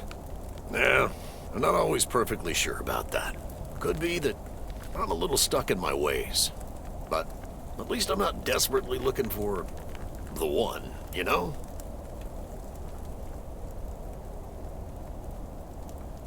Yeah, just give it a little time. Or a lot. Nothing wrong with that. Wouldn't it be ideal if Mrs. Wright dropped by my house one day?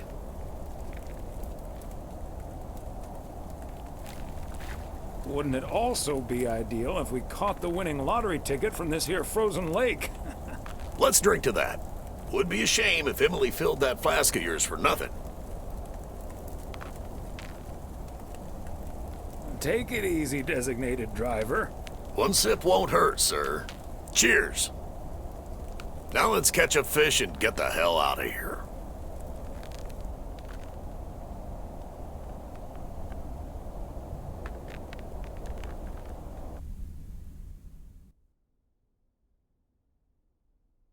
Hey, Thomas, do you have a minute? Sure, Frank. What's up? Listen, I just got a heads up from one of my buddies at HQ.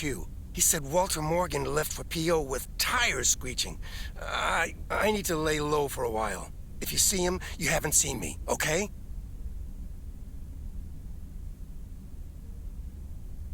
Frank, I'm not sure about this. Holy crap! Morgan's on the premises! I'm not here. Good morning, Mr. Weiss. Good morning, Mr. Morgan. I'm looking for Frank. Could you tell me where he is, please? Frank? Frank Coleman? Haven't seen him here. And where is he, if he's not here? He's probably out delivering. Could be anywhere.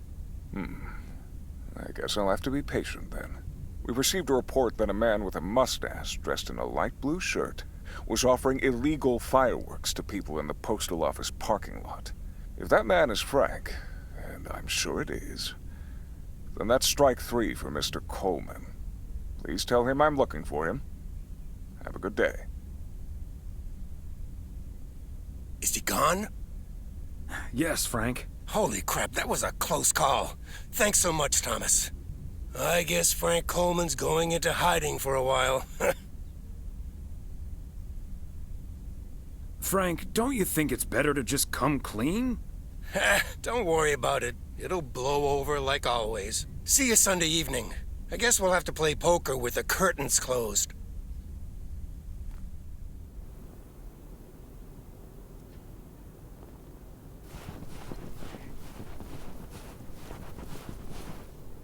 Happy Saturday, everyone. Get ready for a pet peeve from Joseph. P.O. positive or pet peeve? Jack, I've been watching that TV series everyone's been waiting for. What's it called? A hamburger with fries? I expected a charming sitcom like Bon Appetit, but instead got treated to a lousy mix of mediocre puns and gratuitous violence. If this is where TV shows are heading, then I'm heading the other way. Oh, boy. Well, I'll bet you'll have the road all to yourself, Joseph. On to the weather. We're starting the day sunny, but we'll have lots of snow for you folks later on. Enough talking. Here are some tunes.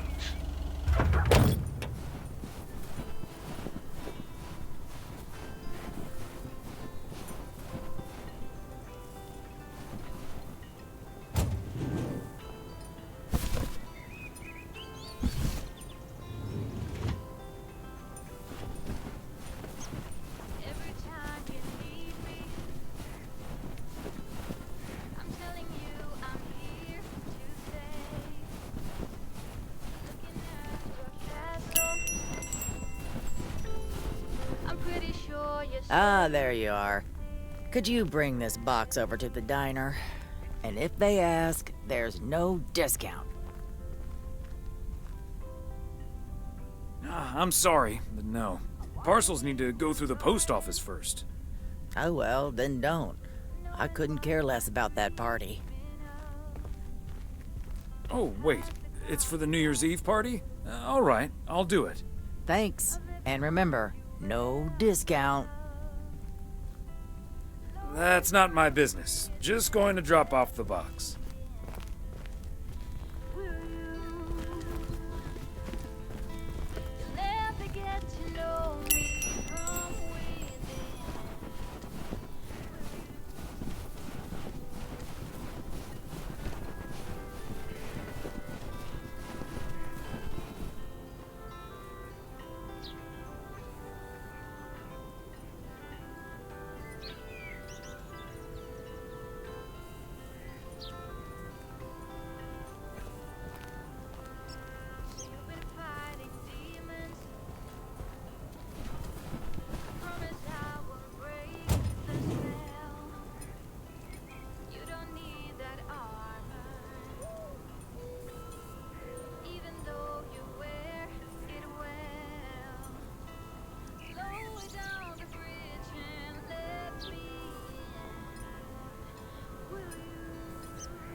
Fancy handwriting on this one.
another satisfied customer.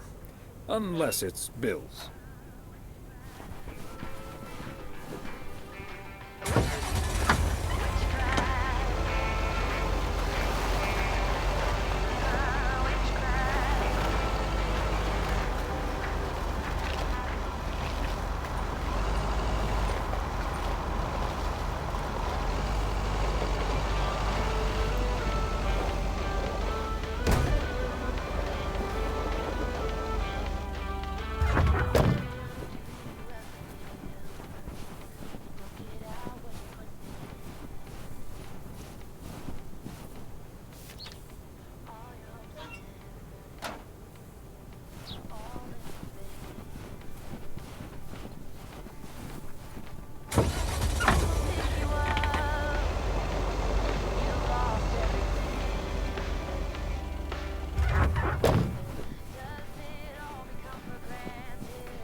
And yet another satisfied customer.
Hi, Thomas. Oh, please tell me that's a big box full of snacks from the general store? This is a big box full of snacks from the general store. But without a discount on what's inside. No discount? Is Nancy Carlisle really trying to charge me full price for snacks that are about to go past their expiration dates?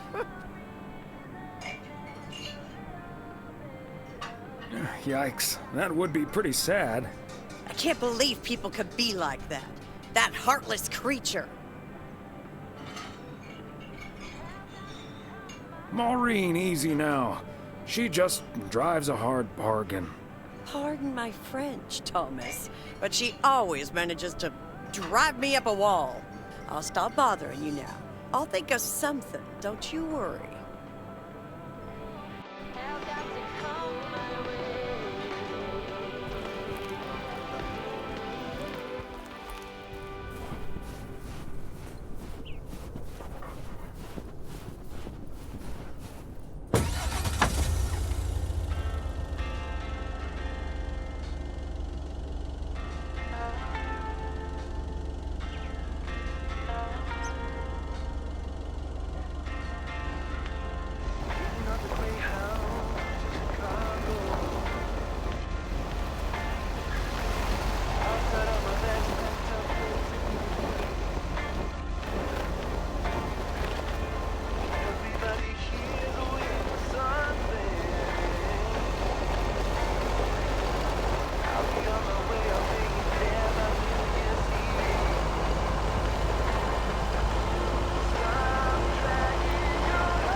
Okay, let's get this to its destination.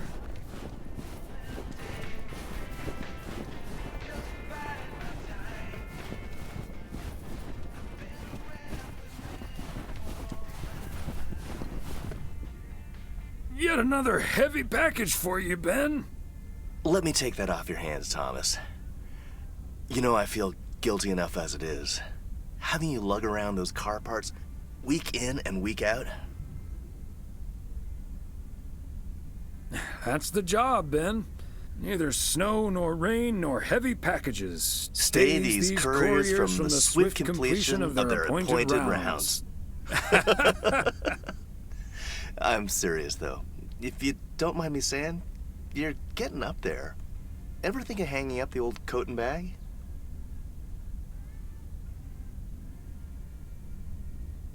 Hey, we can't all have our daughters follow in our footsteps when we retire the way you can. Well, that's true enough. Son of a gun. It's the engine parts for the news van. Didn't expect them to come in so soon.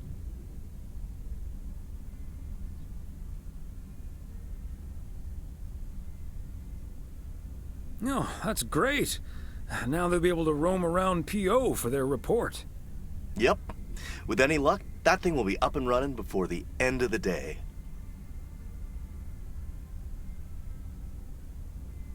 Hey, don't rush it, Ben. Remember, you're getting up there yourself. Yeah. Now get going, you old-timer.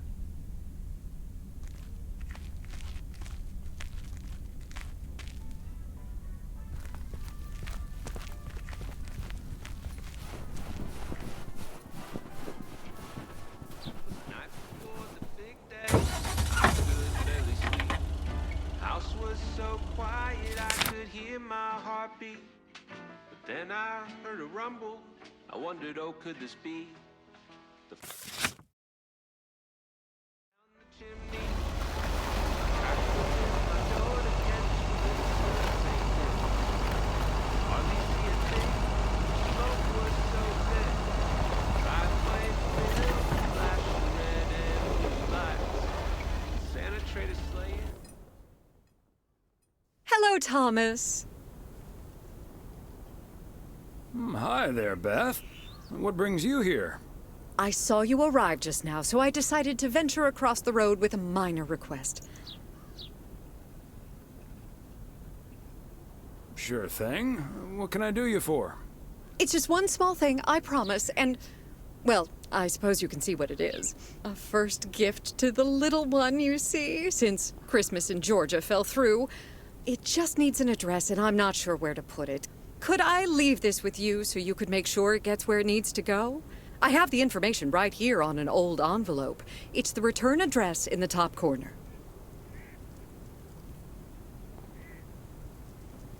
Of course, Beth. I can understand that labeling a package like this can seem daunting. Bears will do that to you.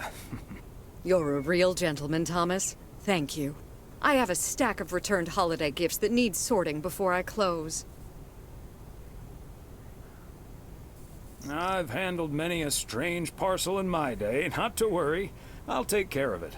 Thank you, Thomas. Truly. I'll get the postage to you later, I promise. Oh, and please tell Emily I have a great idea for this Sunday's girls' night. It's a surprise. Bye now. Sure. Enjoy the rest of your day.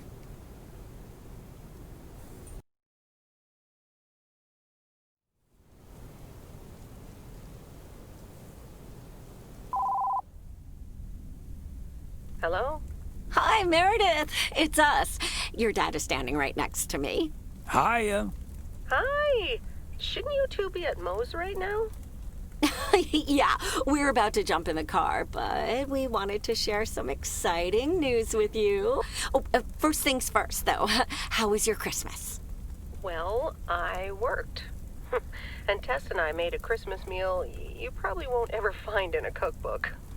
But we had a lovely evening. Thanks, Mom. Can I get the exciting news now, please? Okay, so your dad and I will fly into Florida this September. I won a sweepstakes. Get out of here. Wow, that's so awesome, Mom. Florida in September. Beats the PO weather, huh? Oh, sure does. Dad, are you excited as well?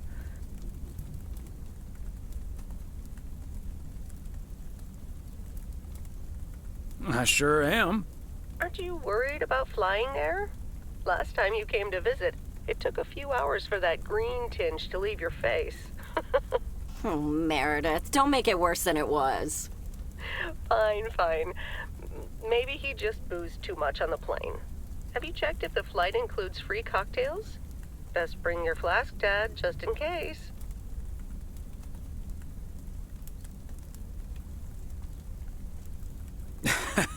If you were here for Christmas, you might have gotten one from Santa. Oh, well. I may not have been there, but at least my boss called to interrupt your dinner. Sorry about that, by the way. Rest assured he was appropriately ashamed. We all make mistakes, Meredith. Some of us just more than others. I can't disagree there. Oh, hey, you two shouldn't keep Maureen waiting. You're right about that. Your dad will go and get the car warmed up, right, honey?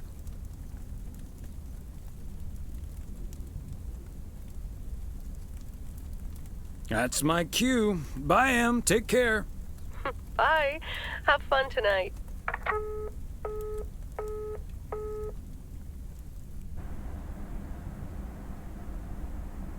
Thanks for getting the car all toasty for us, honey.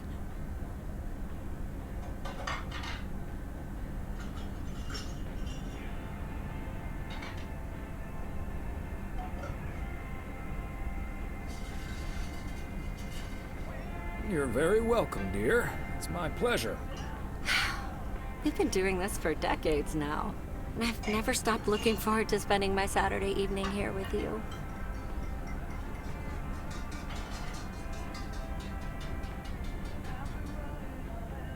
I feel the same way, Em. I'm a lucky man to have you. Good evening, you two beautiful people. Ready to order? Or should I just write down pancakes for lovely Emily and a T-bone steak for Big Thomas here? Oh, Maureen, your intuition never ceases to amaze me. It sure is pancake time for me again.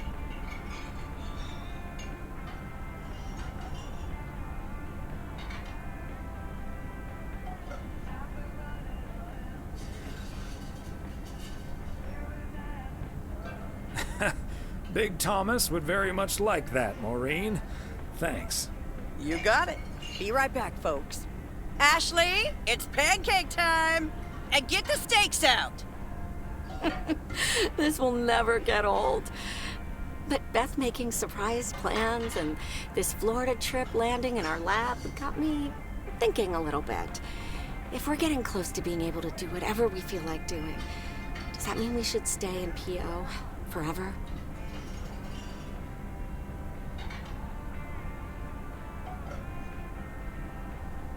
Yeah, of course. I can't imagine living anywhere else. It's also very hard for me to imagine. But it snuck into my mind, and it doesn't seem to be sneaking out. And it's not like your arthritis will stop acting up in weather like this. Let's talk about it some other time, honey. We've got months and months to think it over. Oh, wasn't it nice the way Meredith reacted to the news? Although I'm sure she's a little envious.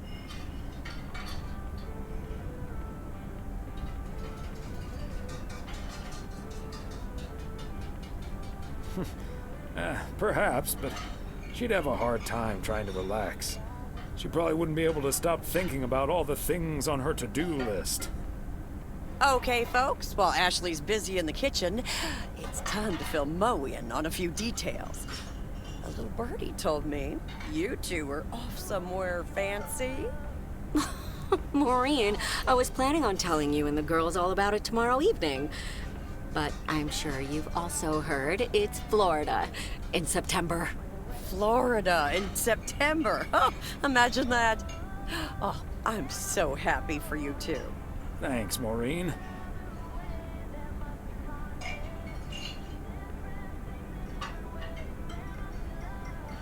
You know even more about the goings-on in P.O. than the mailman. Not by choice, mind you. I can't help that people want to get things off their chest every now and then. And I'm sure you don't mind carrying the heavy burden one bit. Don't mind it at all. I also heard a few other things, and I don't want to worry you, but I heard that a certain Walter Morgan will probably not be very lenient with holiday requests from the postal office employees.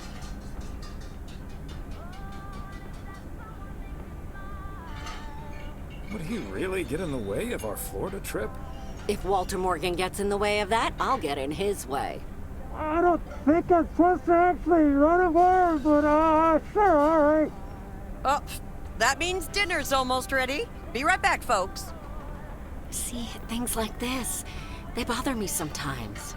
Maureen's a sweetheart, but it's almost impossible to have a private life here. That sure is true.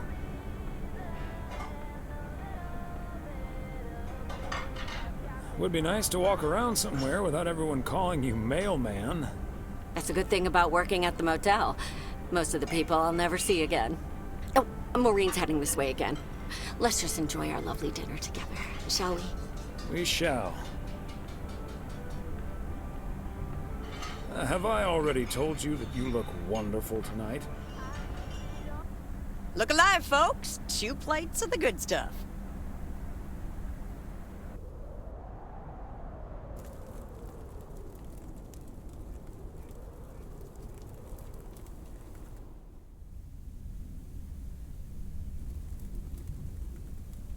Oh, Thomas, my dear, sweet husband. I know that tone. You've got a chore for me, don't you, Em? Yes, I'm sorry to ask this of you on your Sunday off, but... Okay, Em, what needs doing? The motel called, and, well, the TV crew would very much like to rent some movies from the Flick Shack today. But I couldn't just let poor little Angie ferry them over in this weather, so... So you promised them I'd do it? Bingo! Would you, dear? Pretty please. Of course, Em. You've been so busy lately. It'll be my pleasure. Oh, thank you so much, darling. Tell you what, I'll make some extra tasty snacks for your poker night tonight. How's that? It's a deal. Thomas Weiss, as I live and breathe. What in tarnation are you doing out and about in the mail truck on a Sunday? Came to pick up some movies for the TV crew. Oh, I know. Your wife called ahead. Happy to do it for Emily. And for you. And for the TV crew. Parts of it, anyway. But first things first. So, what's the hot gossip on these out-of-towners? Well...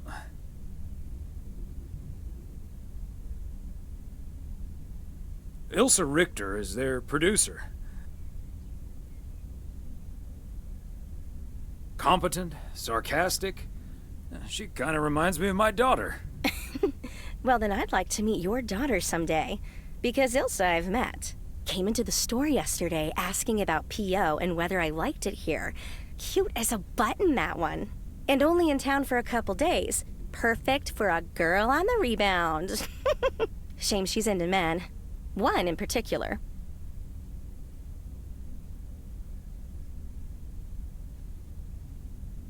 Ooh, do tell. The way her eyes lit up when she mentioned that colleague of hers, Gabriel. Trust me, a girl knows. What about the rest? There's Gabriel Serrano. He's the sound guy. Maureen seems to think he has a crush on Ilsa Richter. Yeah, that may well be mutual. So anyway, let's get down to brass tacks. According to Emily, our intrepid reporters have 2 rooms equipped with VCRs between them. One for Connor Price, KNW6, and one for Ilsa Richter. Great. I know what we should get for Connor.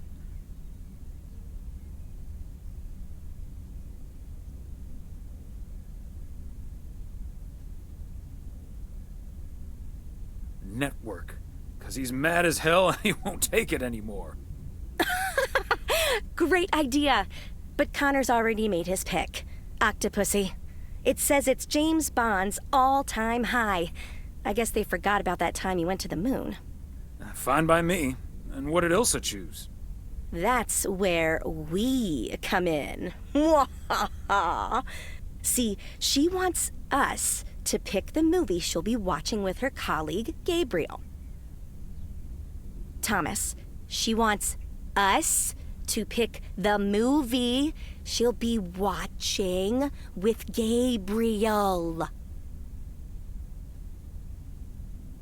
We can play matchmaker by picking something romantic. Got it. Exactly.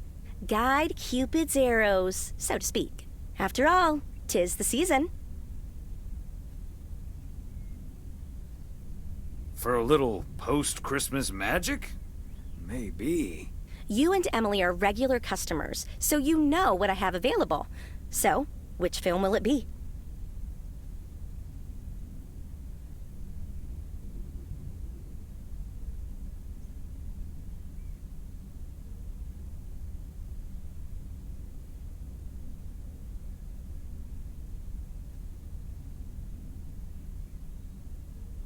Let's go with Love Story. Or is that too on the nose? It's perfect, and we won't risk being too subtle. It has love right there in the title. Great. Love Story it is. The dynamic duo of stupid Cupid strikes again. Although I suppose this is our first strike. Anyway, here's hoping that this is the start of a beautiful love story. I have a good feeling about this. Anyway, I'd best be on my way getting these to the motel. Yeah, thanks for doing this, Thomas. My car, much like myself, is not built for snow. Say hi to Emily. Will do. Bye, Angie.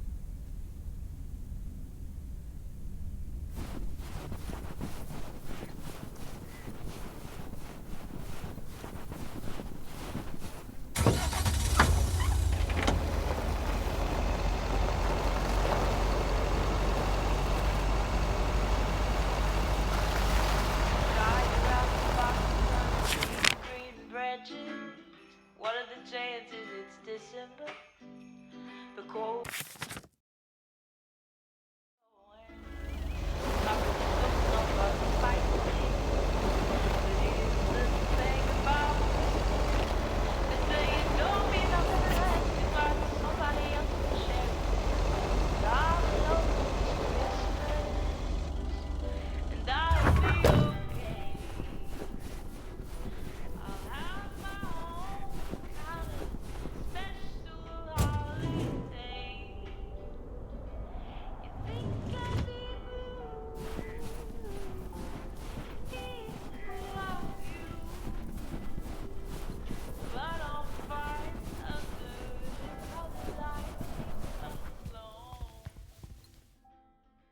Special delivery.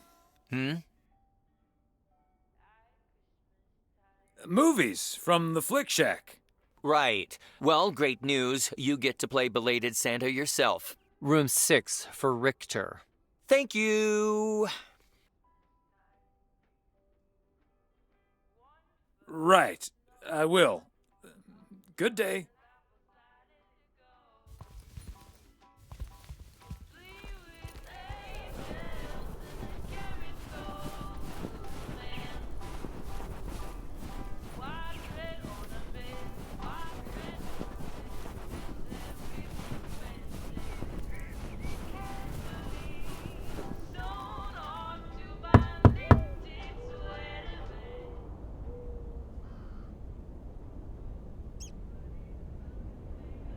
Movie delivery for segment producer Ilsa Richter. Yes? Oh, excuse me, Mr. Price. I thought this was Ilsa's room. No, that's room 9, but think nothing of it, my guy. Ooh, you got me my Bond movie.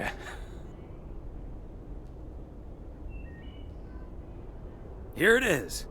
Don't forget to be kind. Rewind. Love it. You know, Moore's an even better 007 than Connery. He just oozes that classy British wit. Thank you so much. Dun, dun, dun, dun, dun, dun, dun, dun, dun, dun, ta-da! Ta-da! Pow!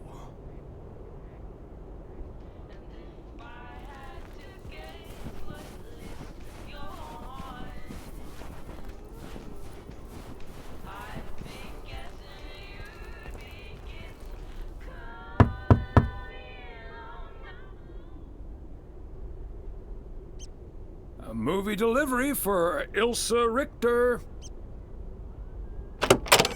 Yay! Good to see you, Thomas. So, what movie did you and Angie pick for me and Gabe? Here you go. Love story. Haven't seen this one. What's it about? Tennis?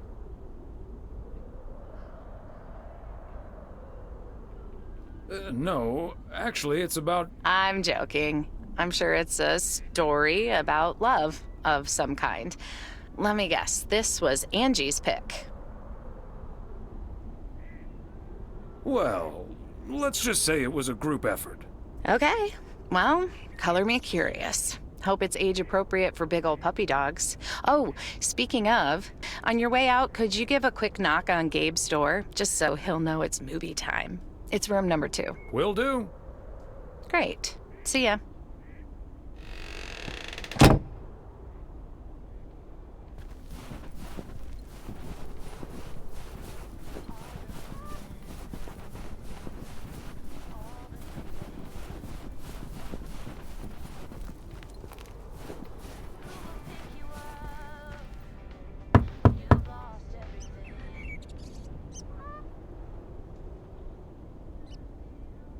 Gabriel Serrano, the lady in room number 9 humbly requests your presence for an evening of home cinema.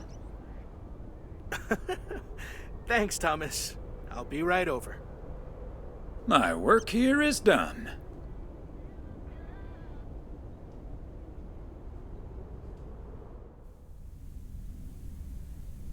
Okay, Ben. Question for you. Do you have that ace or not? You don't have to say yes or no. Just say anything. All I need to hear is one word from you to know if you're bluffing. Nothing? Not even a twitch or a blink? All right, I'll do the talking. I'm all in. Call. And he just instantly calls me. Great. I don't even need to see your hand. Well played, sir.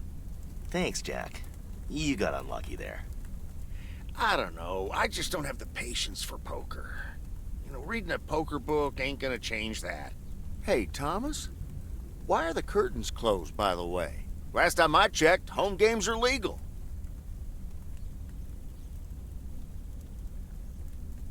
It's probably better if Frank answers that question. I sure can. Walter Morgan's on my tail.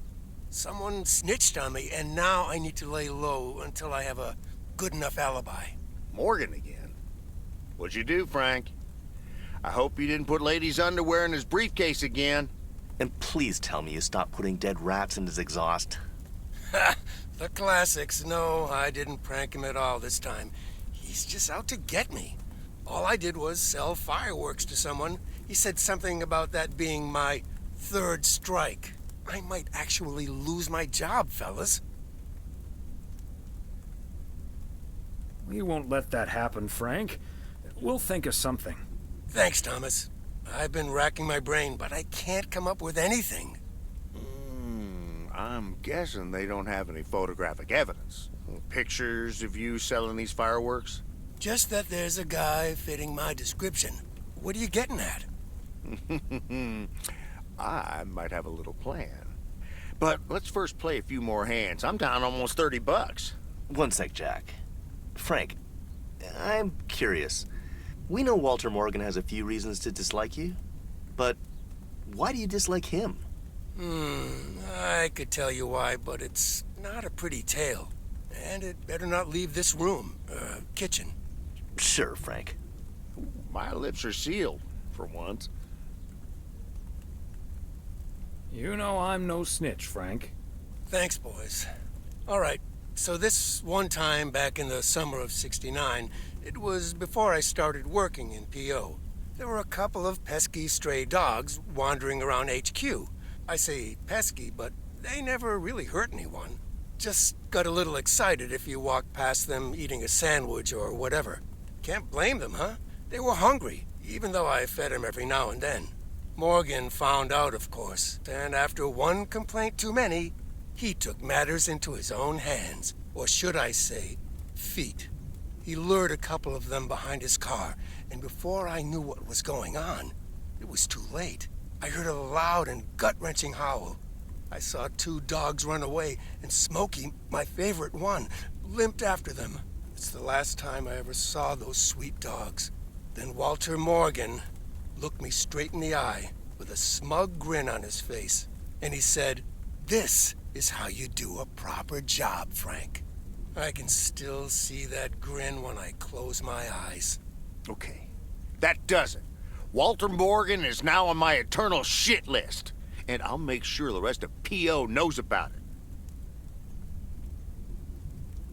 Poor Smokey. Dogs can survive a broken leg, right? What a despicable human being. I can't believe he did that. Well, he didn't. I was joking, of course. I don't really have a good reason for disliking Walter Morgan. That boring old pencil pusher just rubs me the wrong way. Damn it, Frank, you had us good. Okay, folks, ante up. Here we go again.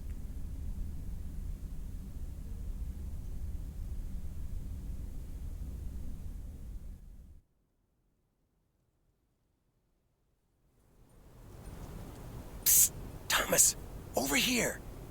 Hey, Frank.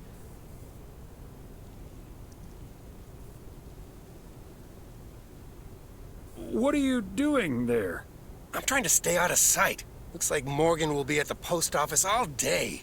Listen up. Jack and I cooked up a little plan. I'm sure Morgan will be gone soon. But I gotta get out of here now. You haven't seen me.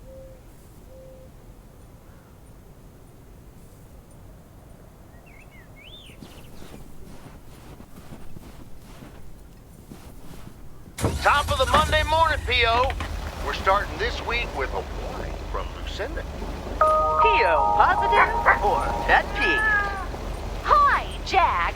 KNW6 TV crew's filming in PO yesterday with Connor Bryce. As a big fan, I just had to ask him for an autograph. He asked me for my name, but he kept calling me Linda. Even after I corrected him twice. Isn't that just rude? Well, that's a bit rude indeed, Linda. I mean, Lucinda, of course. Heard about that. The weather prediction for today, bright but chilly. Enjoy your day and the music.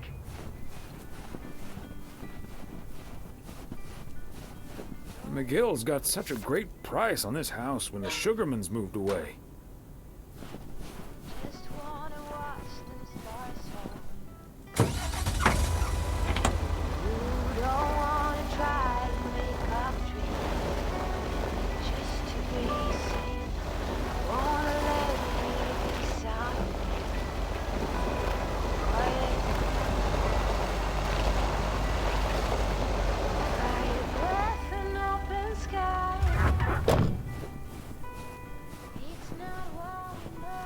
There we go.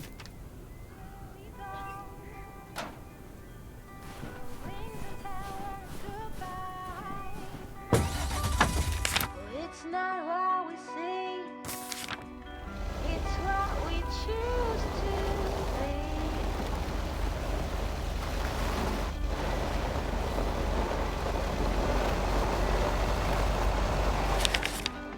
Sunflowers, high grass, and deer feet.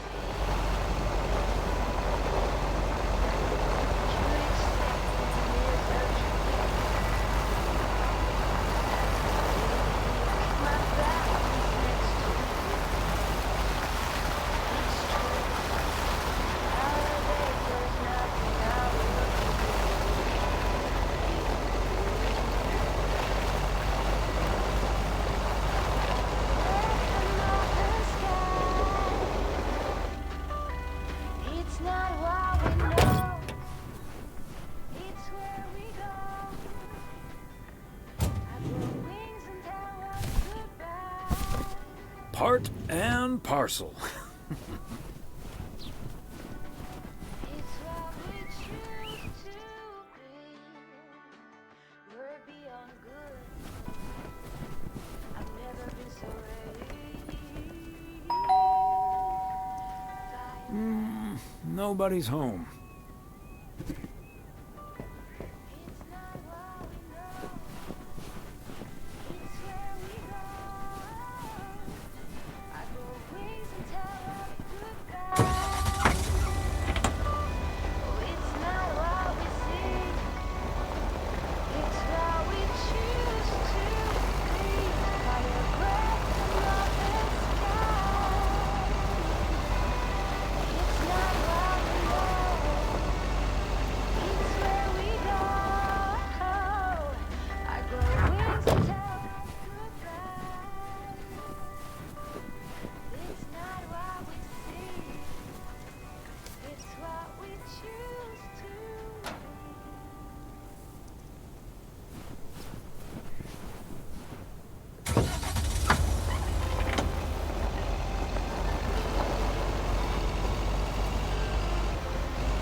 Statues of everyone you've ever down the bridge and left me.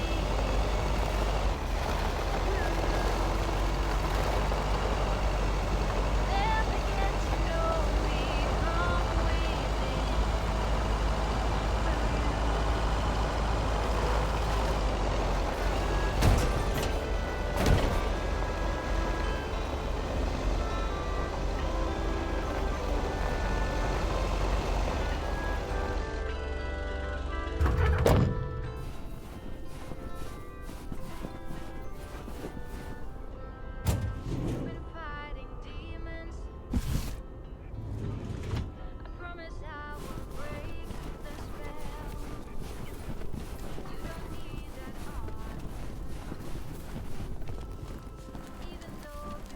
Hi there, ladies. Hi, Thomas. Hello, Thomas. Got a delivery for the diner, Kay. Great. Not from the general store, I see.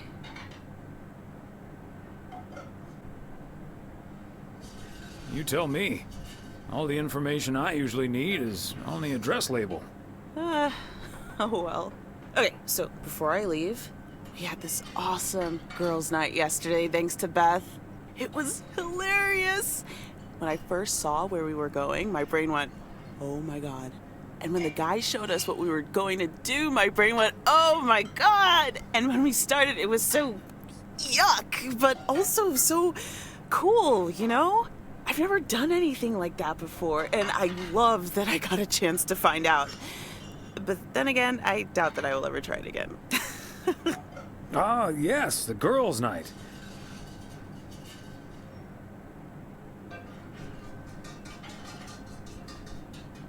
What did you end up doing? We made haggis. You made whatus? I said haggis. It's a Scottish dish made from a sheep's liver, lungs, heart, and suet, all stuffed into a sheep's stomach. It's this fascinating traditional gourmet staple stemming from the 15th century, would you believe? Poems have been written about it.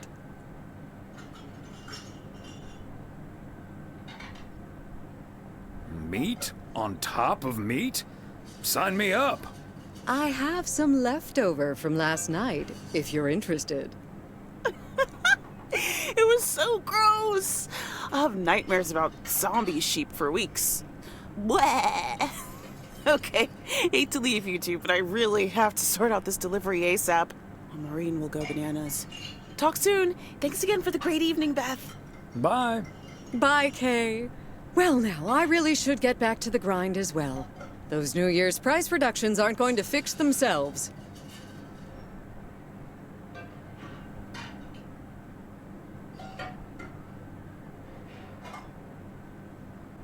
Hold on, Beth. Quick word about Saturday. Oh? What's on your mind?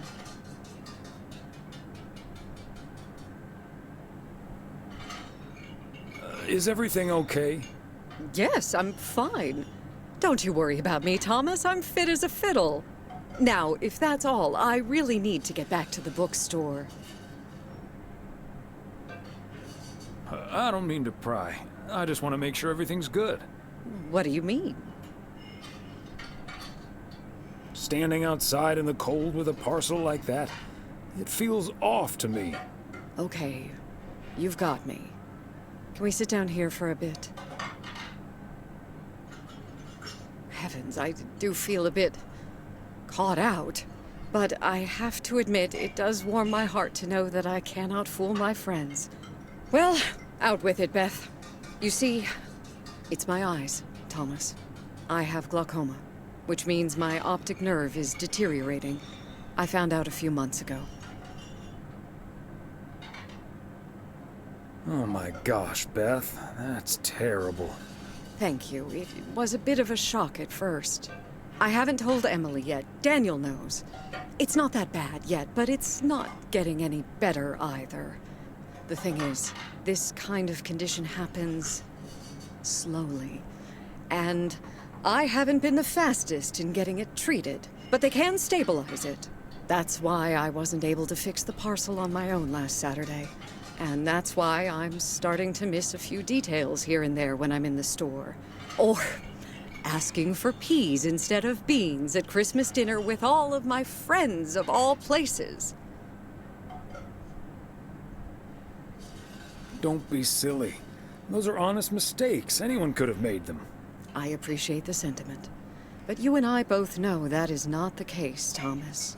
I've been going about my business as usual, first and foremost, because the deterioration is so gradual. Until I couldn't really do the little things anymore. Things like reading small print are getting difficult, which was a painful thing to accept at first. Working in the bookstore is starting to give me more issues than I'd like. Getting older. It's a strange thing, isn't it? It's like that Robert Frost poem. The afternoon knows what the morning never suspected. Doesn't mean I wouldn't mind taking a little nap in between from time to time, though.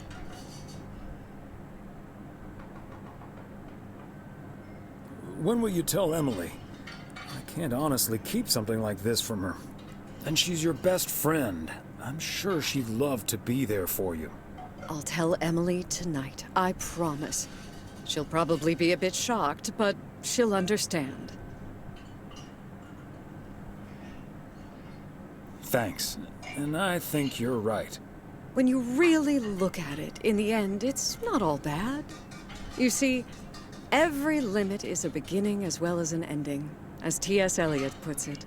For me, there's really no use dwelling too much on that limit.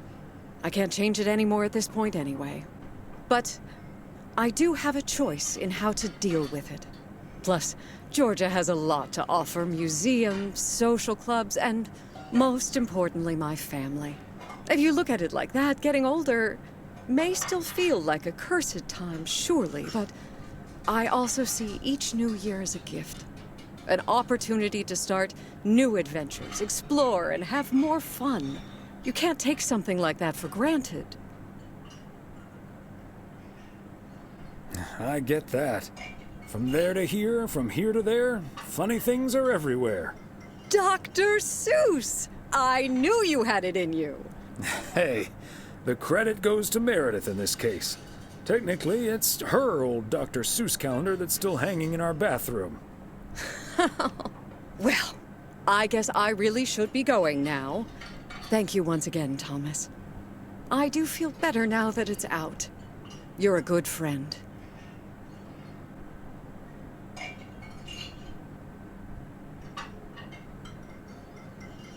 Anytime, Beth. Bye now.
Okay, are we rolling?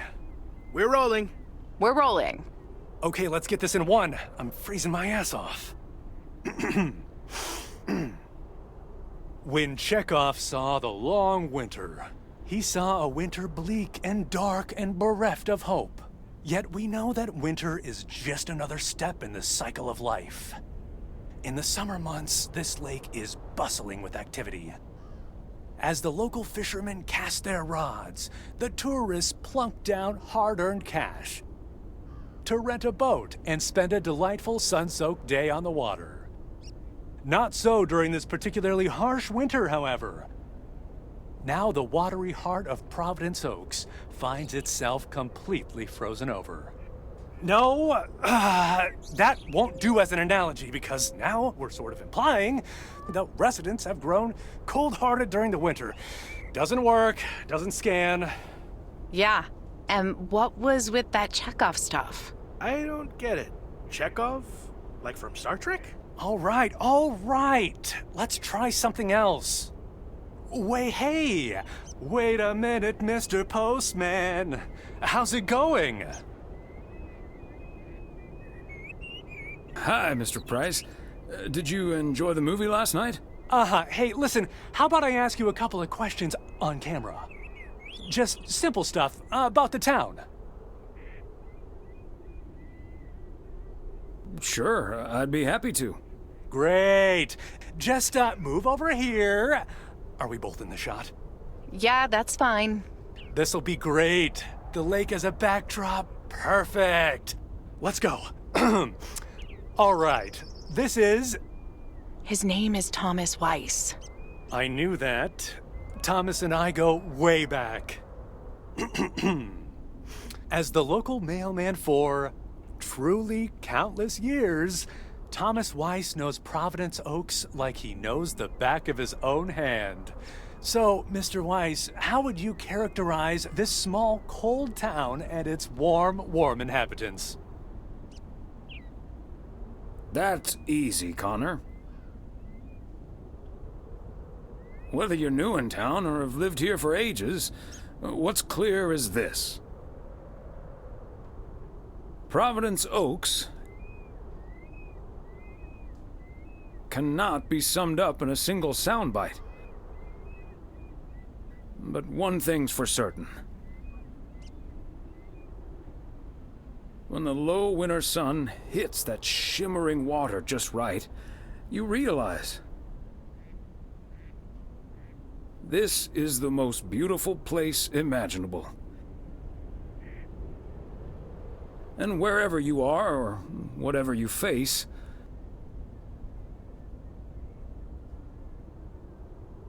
here, a goodbye never has to be a farewell. And cut. Ah, that's so sweet, Thomas Weiss. Completely unusable, but sweet. I know I've got goosebumps. Yeah, that went well, kind of. Now, let's scout out the establishing shots at the far end of the pier. Let's go, Connor. Aye, aye, Captain. Gabe, you can take 5. My advice would be to take those 5 in the van, to reduce the risk of any further ass freezing off incidents. Noted. Thanks, Ilsa.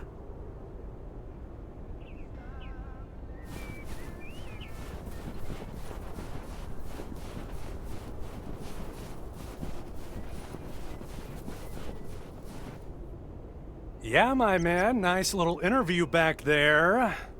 Let's hurry this up, okay, Ilsa?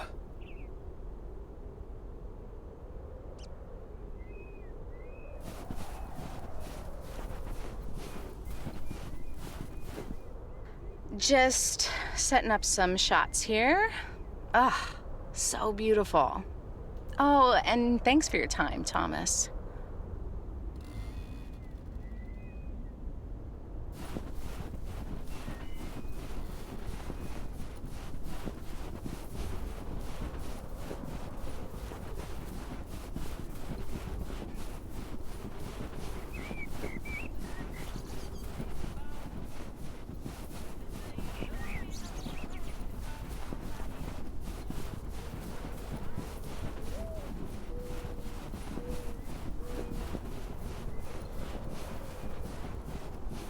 Fancy handwriting on this one.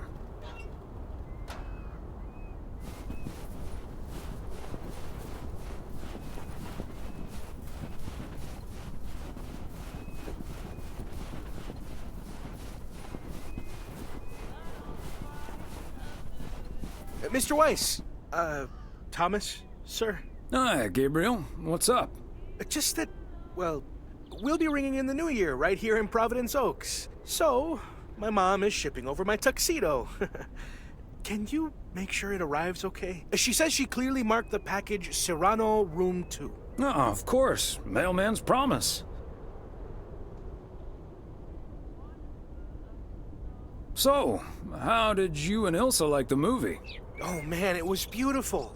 Heavy stuff, though. At the end, Ilsa totally had tears in her eyes. And, well, so did I. There is something else I wanted to ask you about. I guess I'm curious. How did you, woo your wife? It's pretty simple and cliched. She's my high school sweetheart. I took her to the fairy tale dance. We snuck off to smooch under the bleachers, and the rest is ancient history. But I'm guessing that doesn't help you with what you really want to know.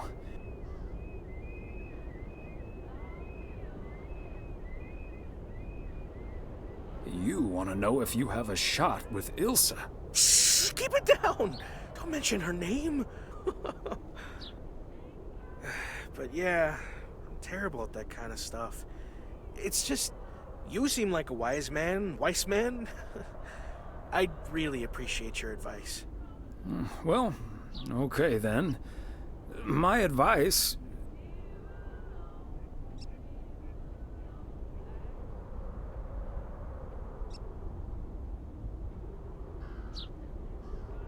is to go for it. You like her, a lot, and it's pretty obvious that the feeling's mutual. Wow. And is that your definitive judgment?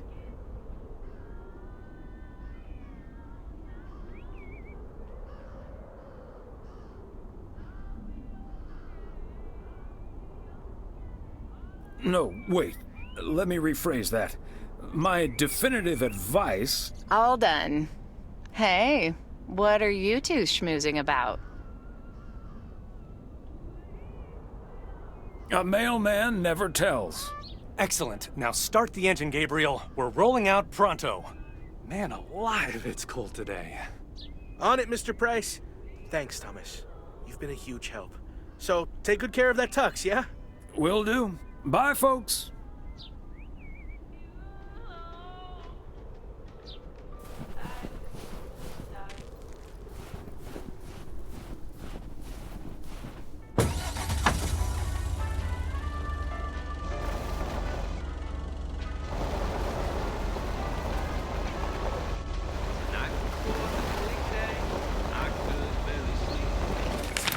was so quiet I could hear my heartbeat.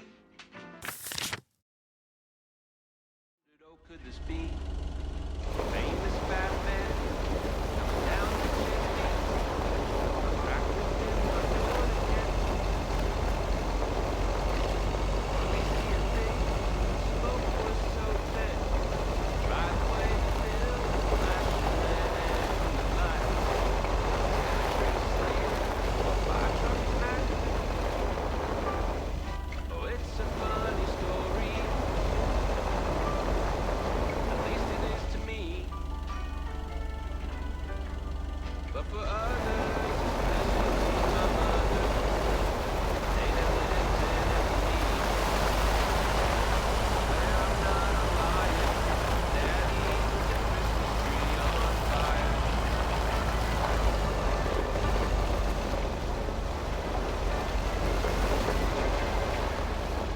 I wouldn't say that my dad drank much more than most.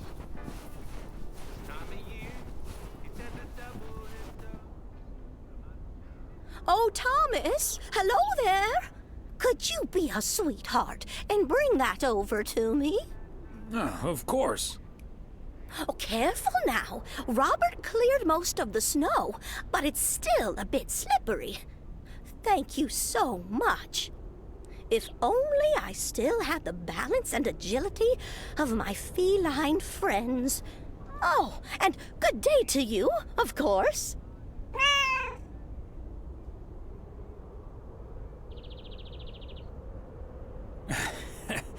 Good day to you too, Mildred.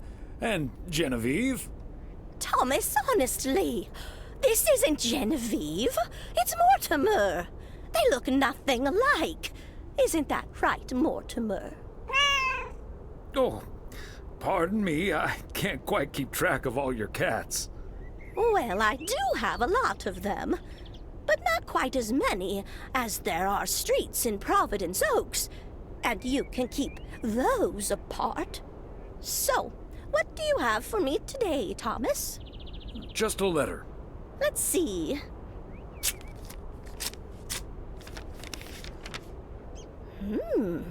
This sounds interesting.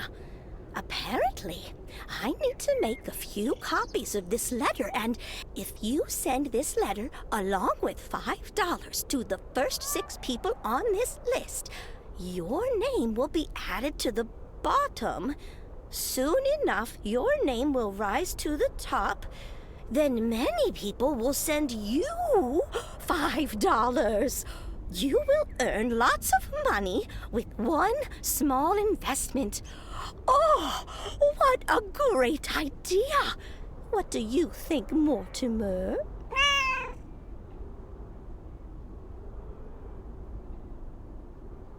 Maybe you should talk this over with your son rather than your cat. Before committing $30. I'm certain he'll advise against it.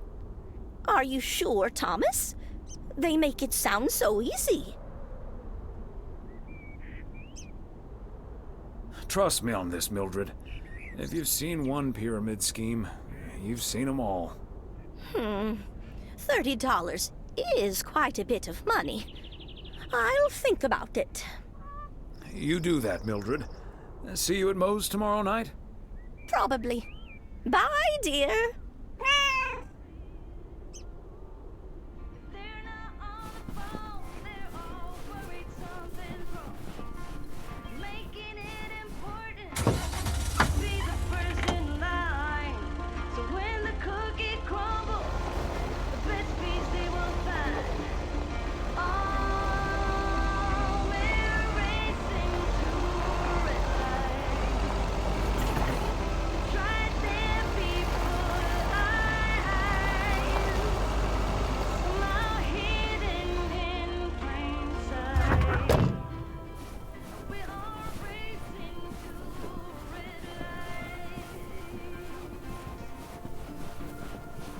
Another day, done and dusted.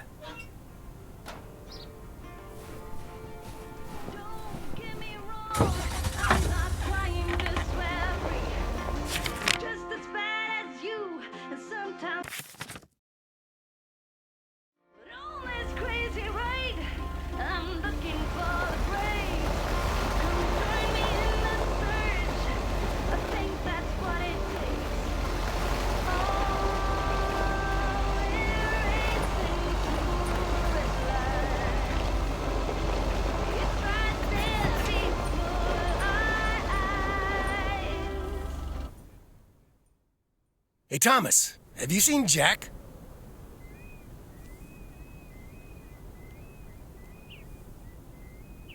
Nope, I haven't, Frank. How did it go with Morgan? Didn't happen, yet. But I need Jack to pull it off. I'm a sitting duck right now. I'm toast if Morgan suddenly shows up. Don't worry, Morgan has probably left P.O. already. Good afternoon, gentlemen. Sorry for interrupting your conversation. Mr. Coleman, I see you've managed to be present at the job position you're currently holding. I think it's time you and I had a little chat inside the office. Mr. Morgan, it's so good to see you again. A little chat sounds wonderful. But I'm afraid there's an extremely urgent parcel I have to deliver right now. So stay put, and I'll be back in about 30 minutes. You can stay right here, Frank. I'm sure Mr. Weiss would be happy to deliver that package for you. Right, Thomas?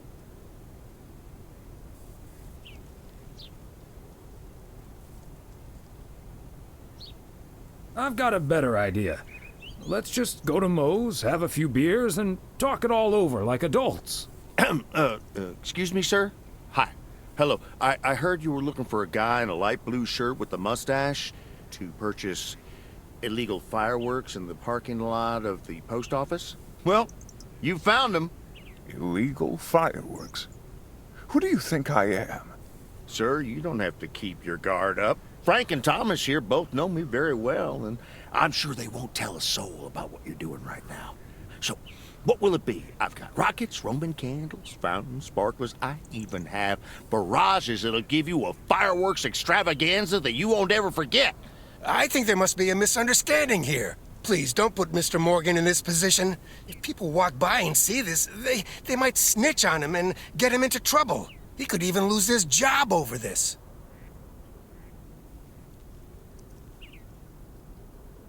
I don't think Mr. Morgan is interested in buying fireworks, to be honest.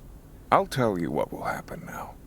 I'm going to get in my car, start the engine, drive home, and pretend I did not just spend 3 days in Providence Oaks for absolutely nothing. Sir, if you take a left at the deer statue, you'll eventually pass my barn, and I can fill your trunk there in just 1 minute. Do you have cash on hand? Gentlemen, I'll be back next year. Frank Coleman, your luck will run out one day. I wouldn't bet on it. Tally ho, Morgan.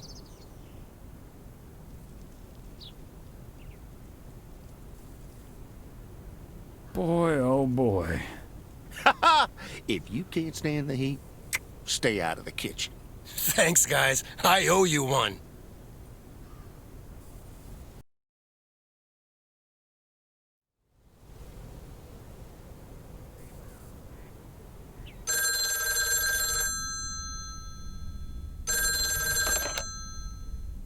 Hello? Evening, Thomas. It's Maureen. Hi, Maureen. If you're looking for Emily, she's at the motel right now. I was actually looking for you, Thomas. I don't know what to do with this Nancy situation. I get so worked up just thinking about it. And that usually gets in the way of doing the right thing, you know? I need to talk to someone who's a bit more emotionally detached from the situation.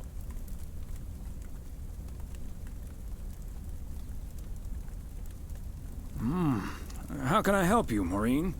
Simply put, I don't know if I should give in to that Nancy Carlisle and her overpriced snacks, or tell that woman to take a hike. But then we'll end up with a lackluster New Year's Eve party.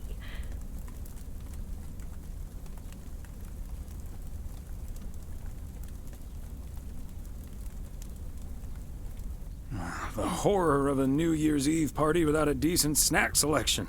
That's not a difficult choice for me.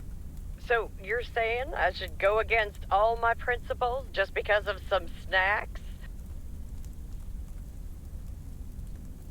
It's not just the snacks, Maureen. But sometimes it's better to take the high road. This town is too small for everlasting feuds. I think you're onto something there, Thomas. I'm not yet totally sure what I'm gonna do, but at least my mind's at ease now. Thanks for lending me your ear and advice. You're a doll. You're welcome, Maureen. Take it easy.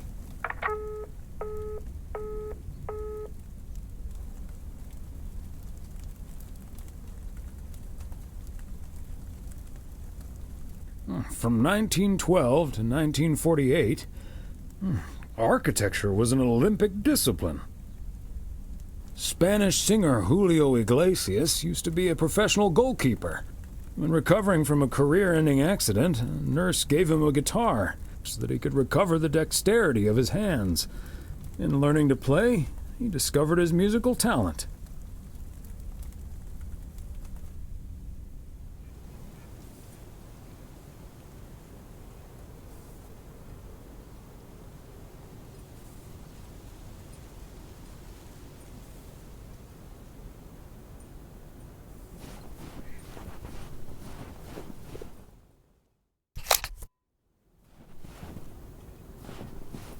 Good morning, P.O.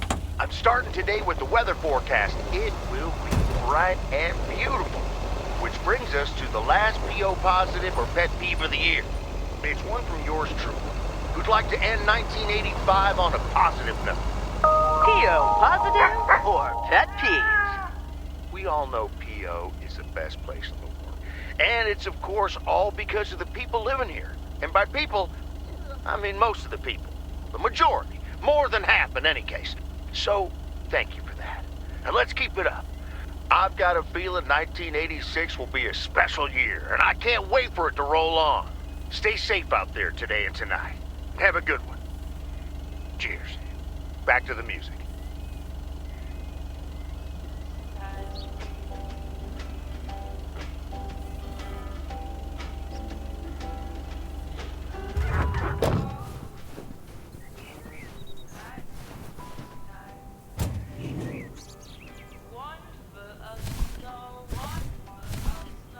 A belated Christmas gift? Maybe.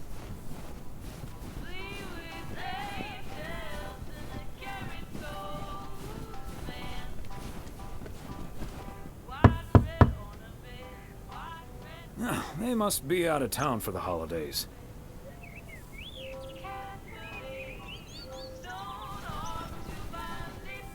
Neither snow nor rain, nor heat nor gloom of night.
Another satisfied customer. Unless it's Bill's.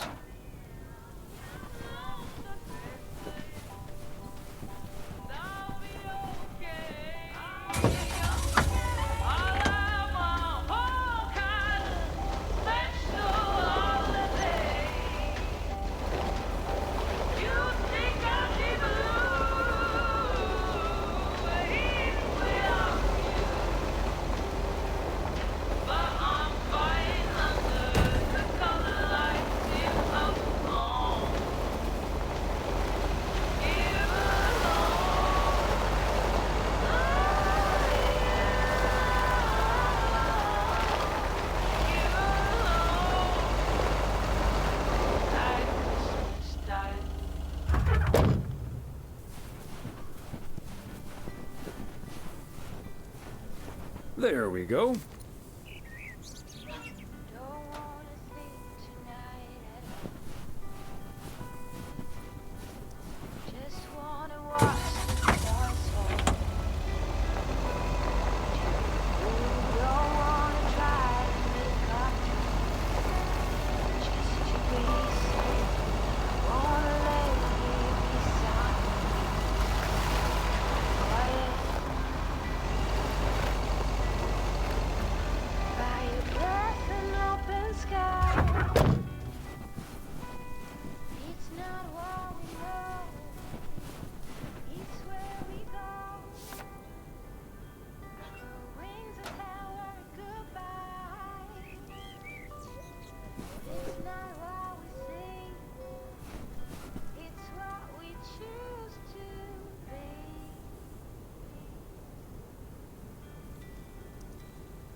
fancy handwriting on this one.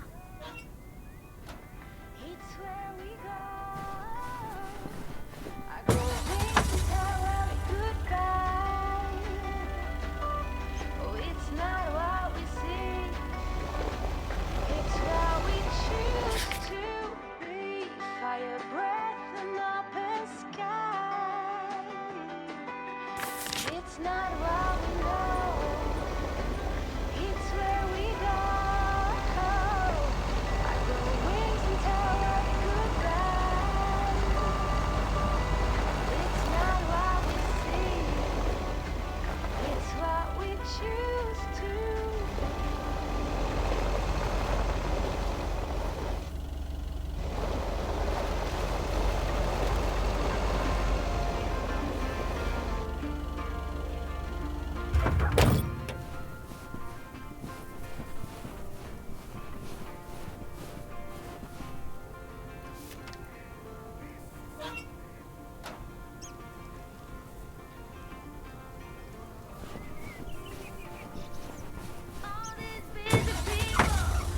hurrying along.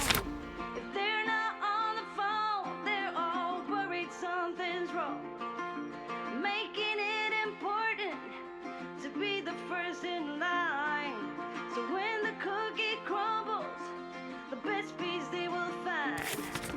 Oh, we're racing to a red light. Try their people eyes, somehow hidden in plain sight. We are racing to a red light.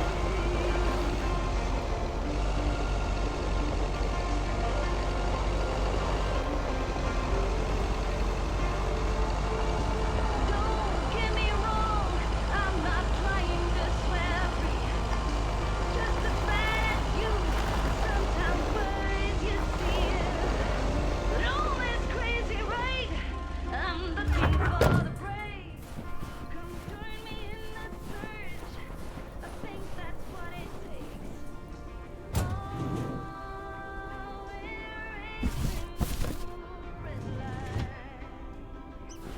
It's right there before our eyes, somehow hidden in plain sight. We're all racing to a red light.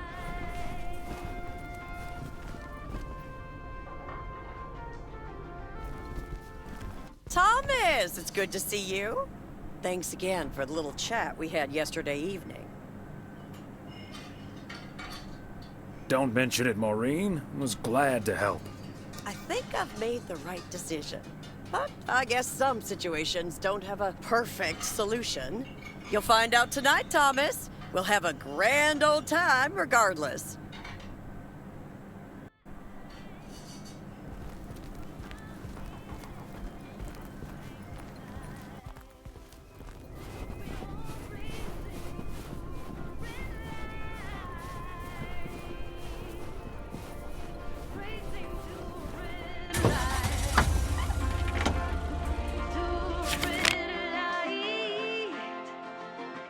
We're all racing.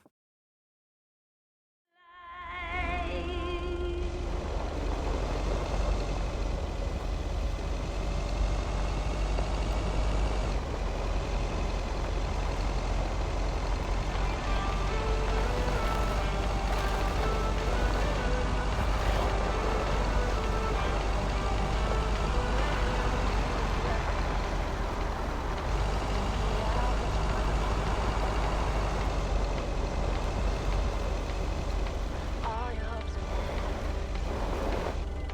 are all in vain. Who will pick you up? You lost everything. Does it all become for granted?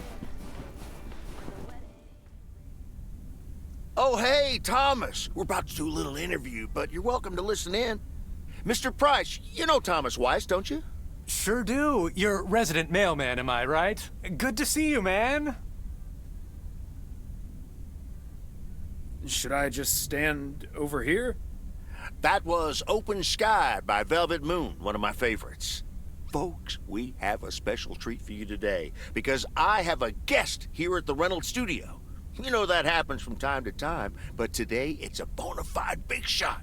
None other than KNW6's own newsman extraordinaire, Mr. Connor Price.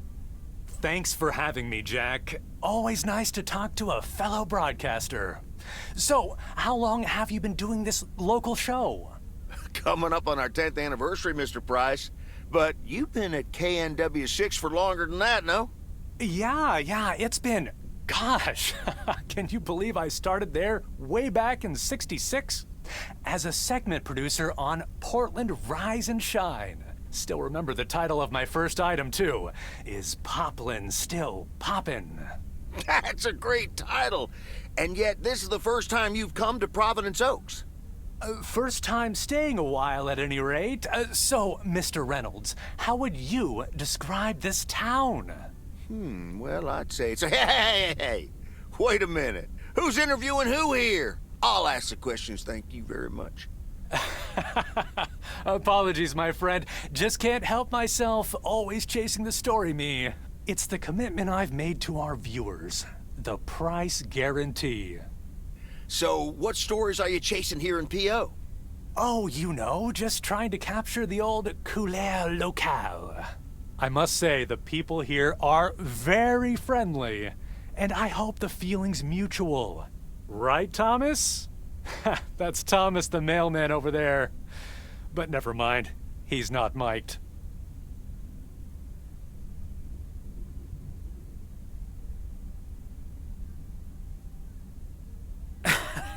Yes, and no, I'm not. You don't say. Because we happen to have a little section called P.O. Positive or Pet Peeve. You might have heard of it? Can't say I have, but I do like the alliteration. Well, Lucinda Boyle called in a pet peeve yesterday, saying you were quite rude to her when she asked you for an autograph. Well, I'm sure that was a misunderstanding. See, I must have been on a really tight schedule, because otherwise I'd do anything for a fan. That's... The price guarantee, right? Sure. Anyway, we'll be back with Connor Price, KNW 6-star reporter, right after this. What the hell, Jack? Ambushing me like that live on air? Relax, just joshing you a little. But I'll let you plug the heck out of this Oregon Trail thing you're filming. How's that? We'll make sure everyone in town fully cooperates with your crew in the home stretch. Well, speaking of the home stretch, I better get back to my job as a serious broadcaster. It's been real, pal. Can you believe this guy? Sheesh.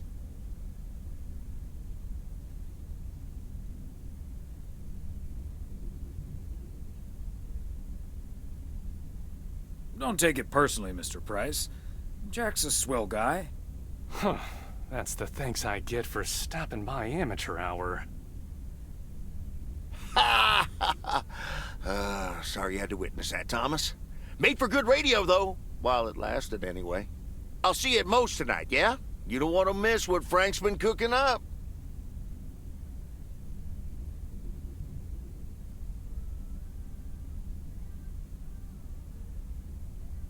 Can't wait. See you there.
Okay, let's get this to its destination.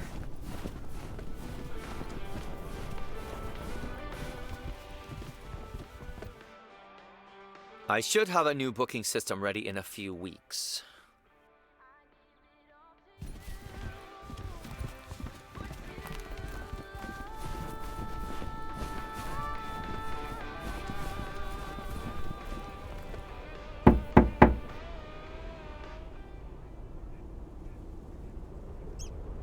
Special delivery for a Mr. G. Serrano. He's not in. I should probably leave it with Ilsa then. Room 9.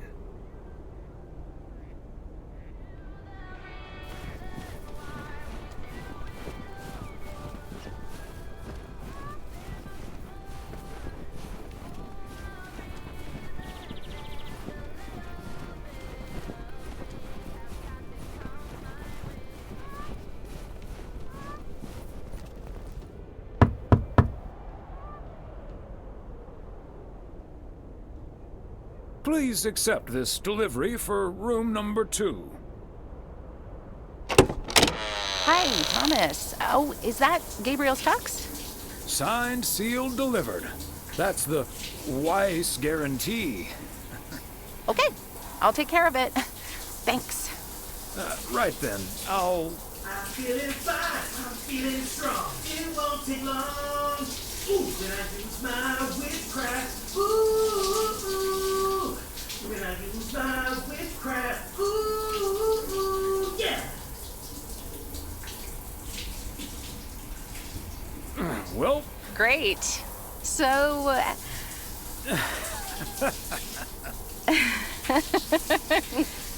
See you tonight at the diner. Oh, and thank you. My pleasure, Ilsa.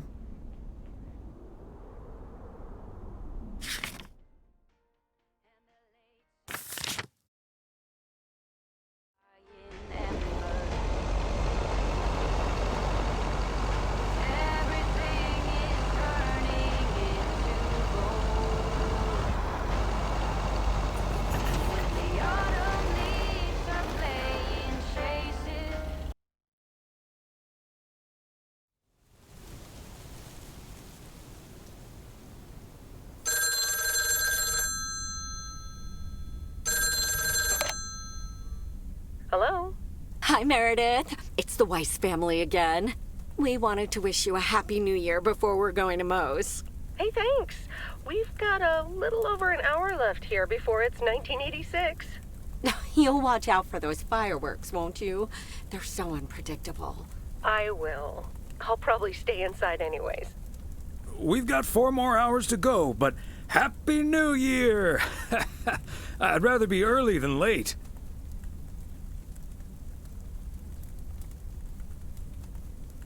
Are you going anywhere to celebrate? Thanks, Dad. We're all a bit drained after making the deadline. Some guys from the office were going to do a ER Kung Fu tournament, but I didn't feel like it. A Kung Fu tournament? On New Year's Eve? Yes, Mom, it's a video game. But Tess and I are going to watch Trading Places instead at my place. I think that New Year's Eve is overrated anyway. People seem to think it must be the best night of the year, but all you usually get is a lot of drama and a solid hangover. My New Year's resolution was not to make a big deal out of New Year's Eve anymore. And it looks like I'm not going to break it. But don't let that ruin your evening.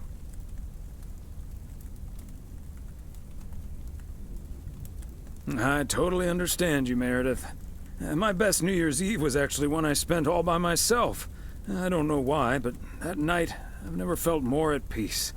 And most parties aren't worth the hangover anyway. Maybe that's because you usually forget half of what happened. Sorry, Meredith. Your father's memory needs a little grease between the hinges. Like starting the car in time before going to Moe's? Bingo! Okay, guys, I won't hold you up. Have a great evening, and a Happy New Year. Love you.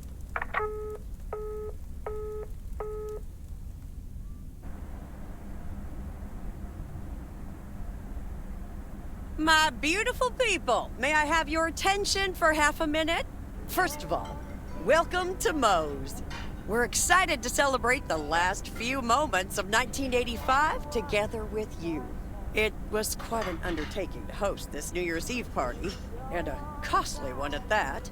So, if you feel inclined to end the year on a generous note, you know where the tip jar is. We've got snacks and drinks aplenty, so I'm sure that even the grumpiest so-and-so will be able to have a great evening. Thank you all for coming. Cheers. Well, if it isn't my favorite KNW6 news team. In the flesh. Hi, Thomas.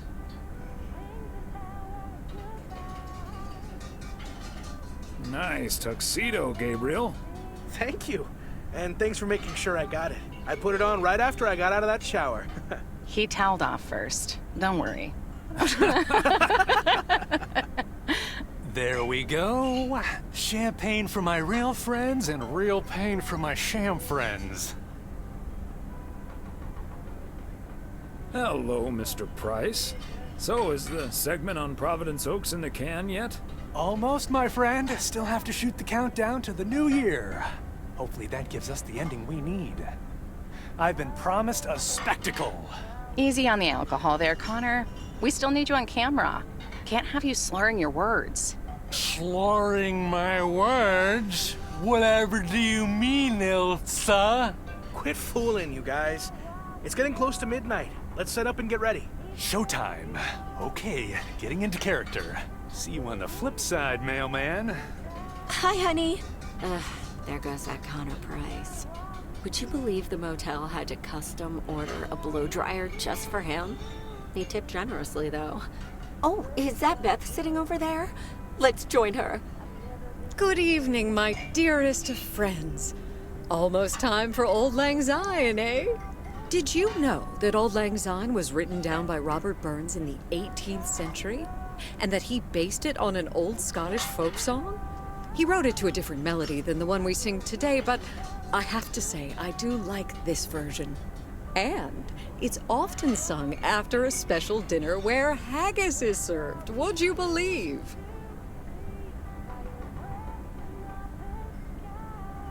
Honestly, Beth, I don't know how we'll get by without these fascinating facts when you're gone. Well, I will still be selling sets of encyclopedias at the store for a few more months if you need them. I'll cut you a nice deal. Only if you'll help load them into my truck.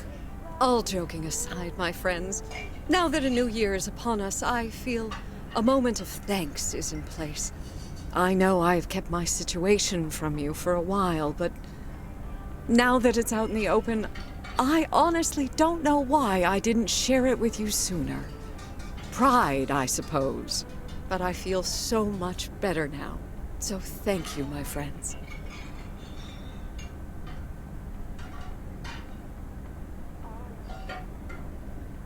That's what we're here for.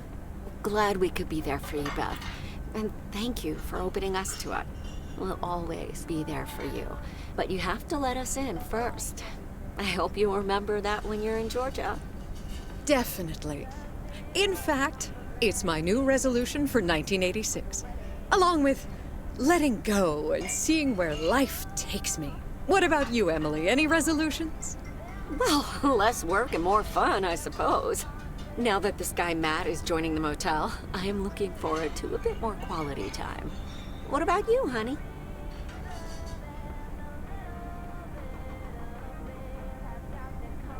Another year with you is all I could ever hope for, dear. Oh, I love you too, Big Bear. Should old acquaintance be forgot and never brought to mind?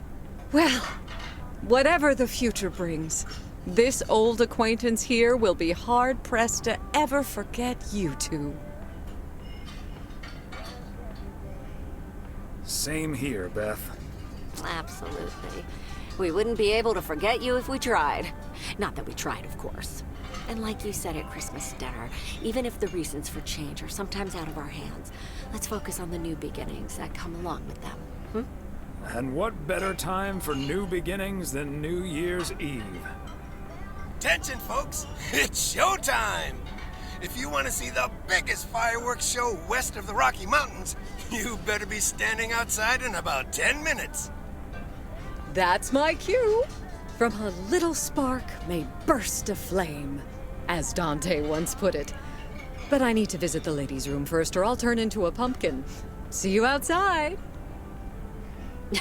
Isn't she marvelous? I'm so happy for her, but I am going to miss Bethany. So will I.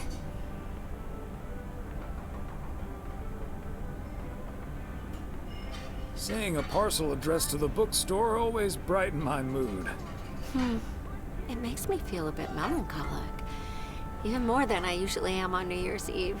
This odd feeling of looking back and forward at the same time, and now I'm doing that over a much longer period than just the coming and going of the year. I know what you mean, and there's nothing wrong with that.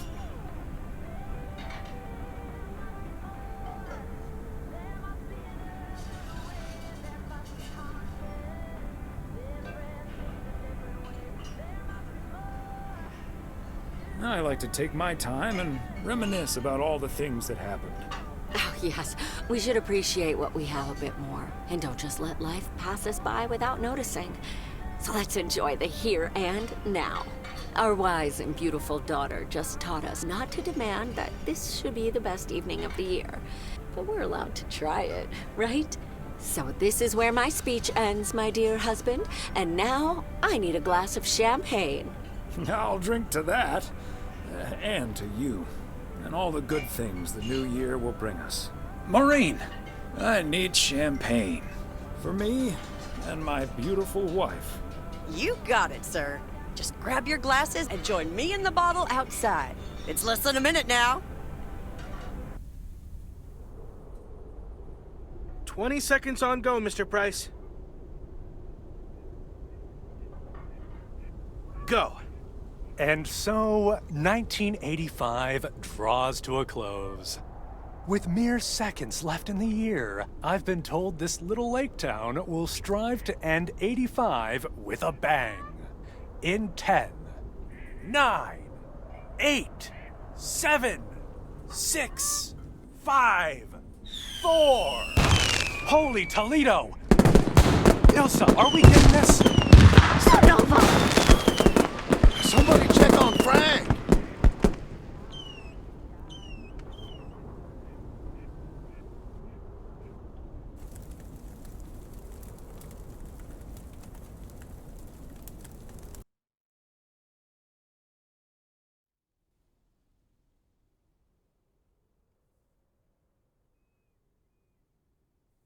That sure sounds like a delicious eggnog recipe. Hurry up, dear. It's coming up next. Yes, don't get too excited now. It's just a preview, remember? And now, a man with a very special New Year's resolution. And he's going to tell us all about it. Isn't that right, Sybil? Absolutely, Bob. It's none other than our roving reporter, Connor Price. Connor, my dear, where in blazes are you? Well, Sybil, I'm in beautiful Providence Oaks, wishing you and Bob and our viewers a joyful 1986. And as for my New Year's resolution, Bob, why, it's my very special price guarantee to all of you that I will be sharing gripping tales and intimate portraits from all over Oregon in an all-new series of special reports on small-town America. Part 1 will air tonight at 8, right here on KNW 6. And it will be all about the gorgeous little lake town where I was fortunate enough to spend the waning days of 1985. Here, let's take a look at an exclusive sneak peek. Providence Oaks, an idyllic town by a lake just south of Melville. It's where this reporter counted down to 1986. And although, unfortunately, the fireworks started a little early, so we didn't quite manage to catch them on tape. Take it from me, it was quite the spectacle, courtesy of postal worker Frank Coleman. Just a faulty batch of leftover 4th of July material, I guess. Not mine, anyway. No siree. But I'm all right, folks. Really, everyone can stop calling me at home. I'm A-OK. And perhaps that encapsulates the true nature of Providence Oaks, or P.O., as it's called by those who know and love it. It's a town where even when things don't go as planned, folks will be all right and A-OK. It's just, we help each other out, and there's nothing we can't fix. A town where first impressions can be deceiving. This town may look sleepy from the outside, but trust me, there's always so much stuff to do and take care of. Ugh. A town where generations have grown up. It's a great place to raise kids, and also a great place to have been raised as a kid. Myself, I mean. Back when I was a kid, being raised here. Was that okay? A town where patience is still a virtue. To be honest, I'm not entirely sure if this is where I'll find what I'm looking for, but I do know I can keep looking here for as long as I want, and that feels great. A town full of unique individuals that, deep down, have more in common than you'd think. The average Providence Okian probably doesn't exist. We do tend to keep to ourselves until someone needs us. Then we show up. Always. A town you can't help but love. I just think it's the best place in the whole wide world. Sue me. And where everyone has a story to tell. To me, it's all about the people. Because... Yes, well, leave it to the mailman to say it best. Here, a goodbye never has to be a farewell. Indeed. Providence Oaks, like so many other places in our great state of Oregon, is a small town with a big heart. This is Connor Price, KNW6, P.O.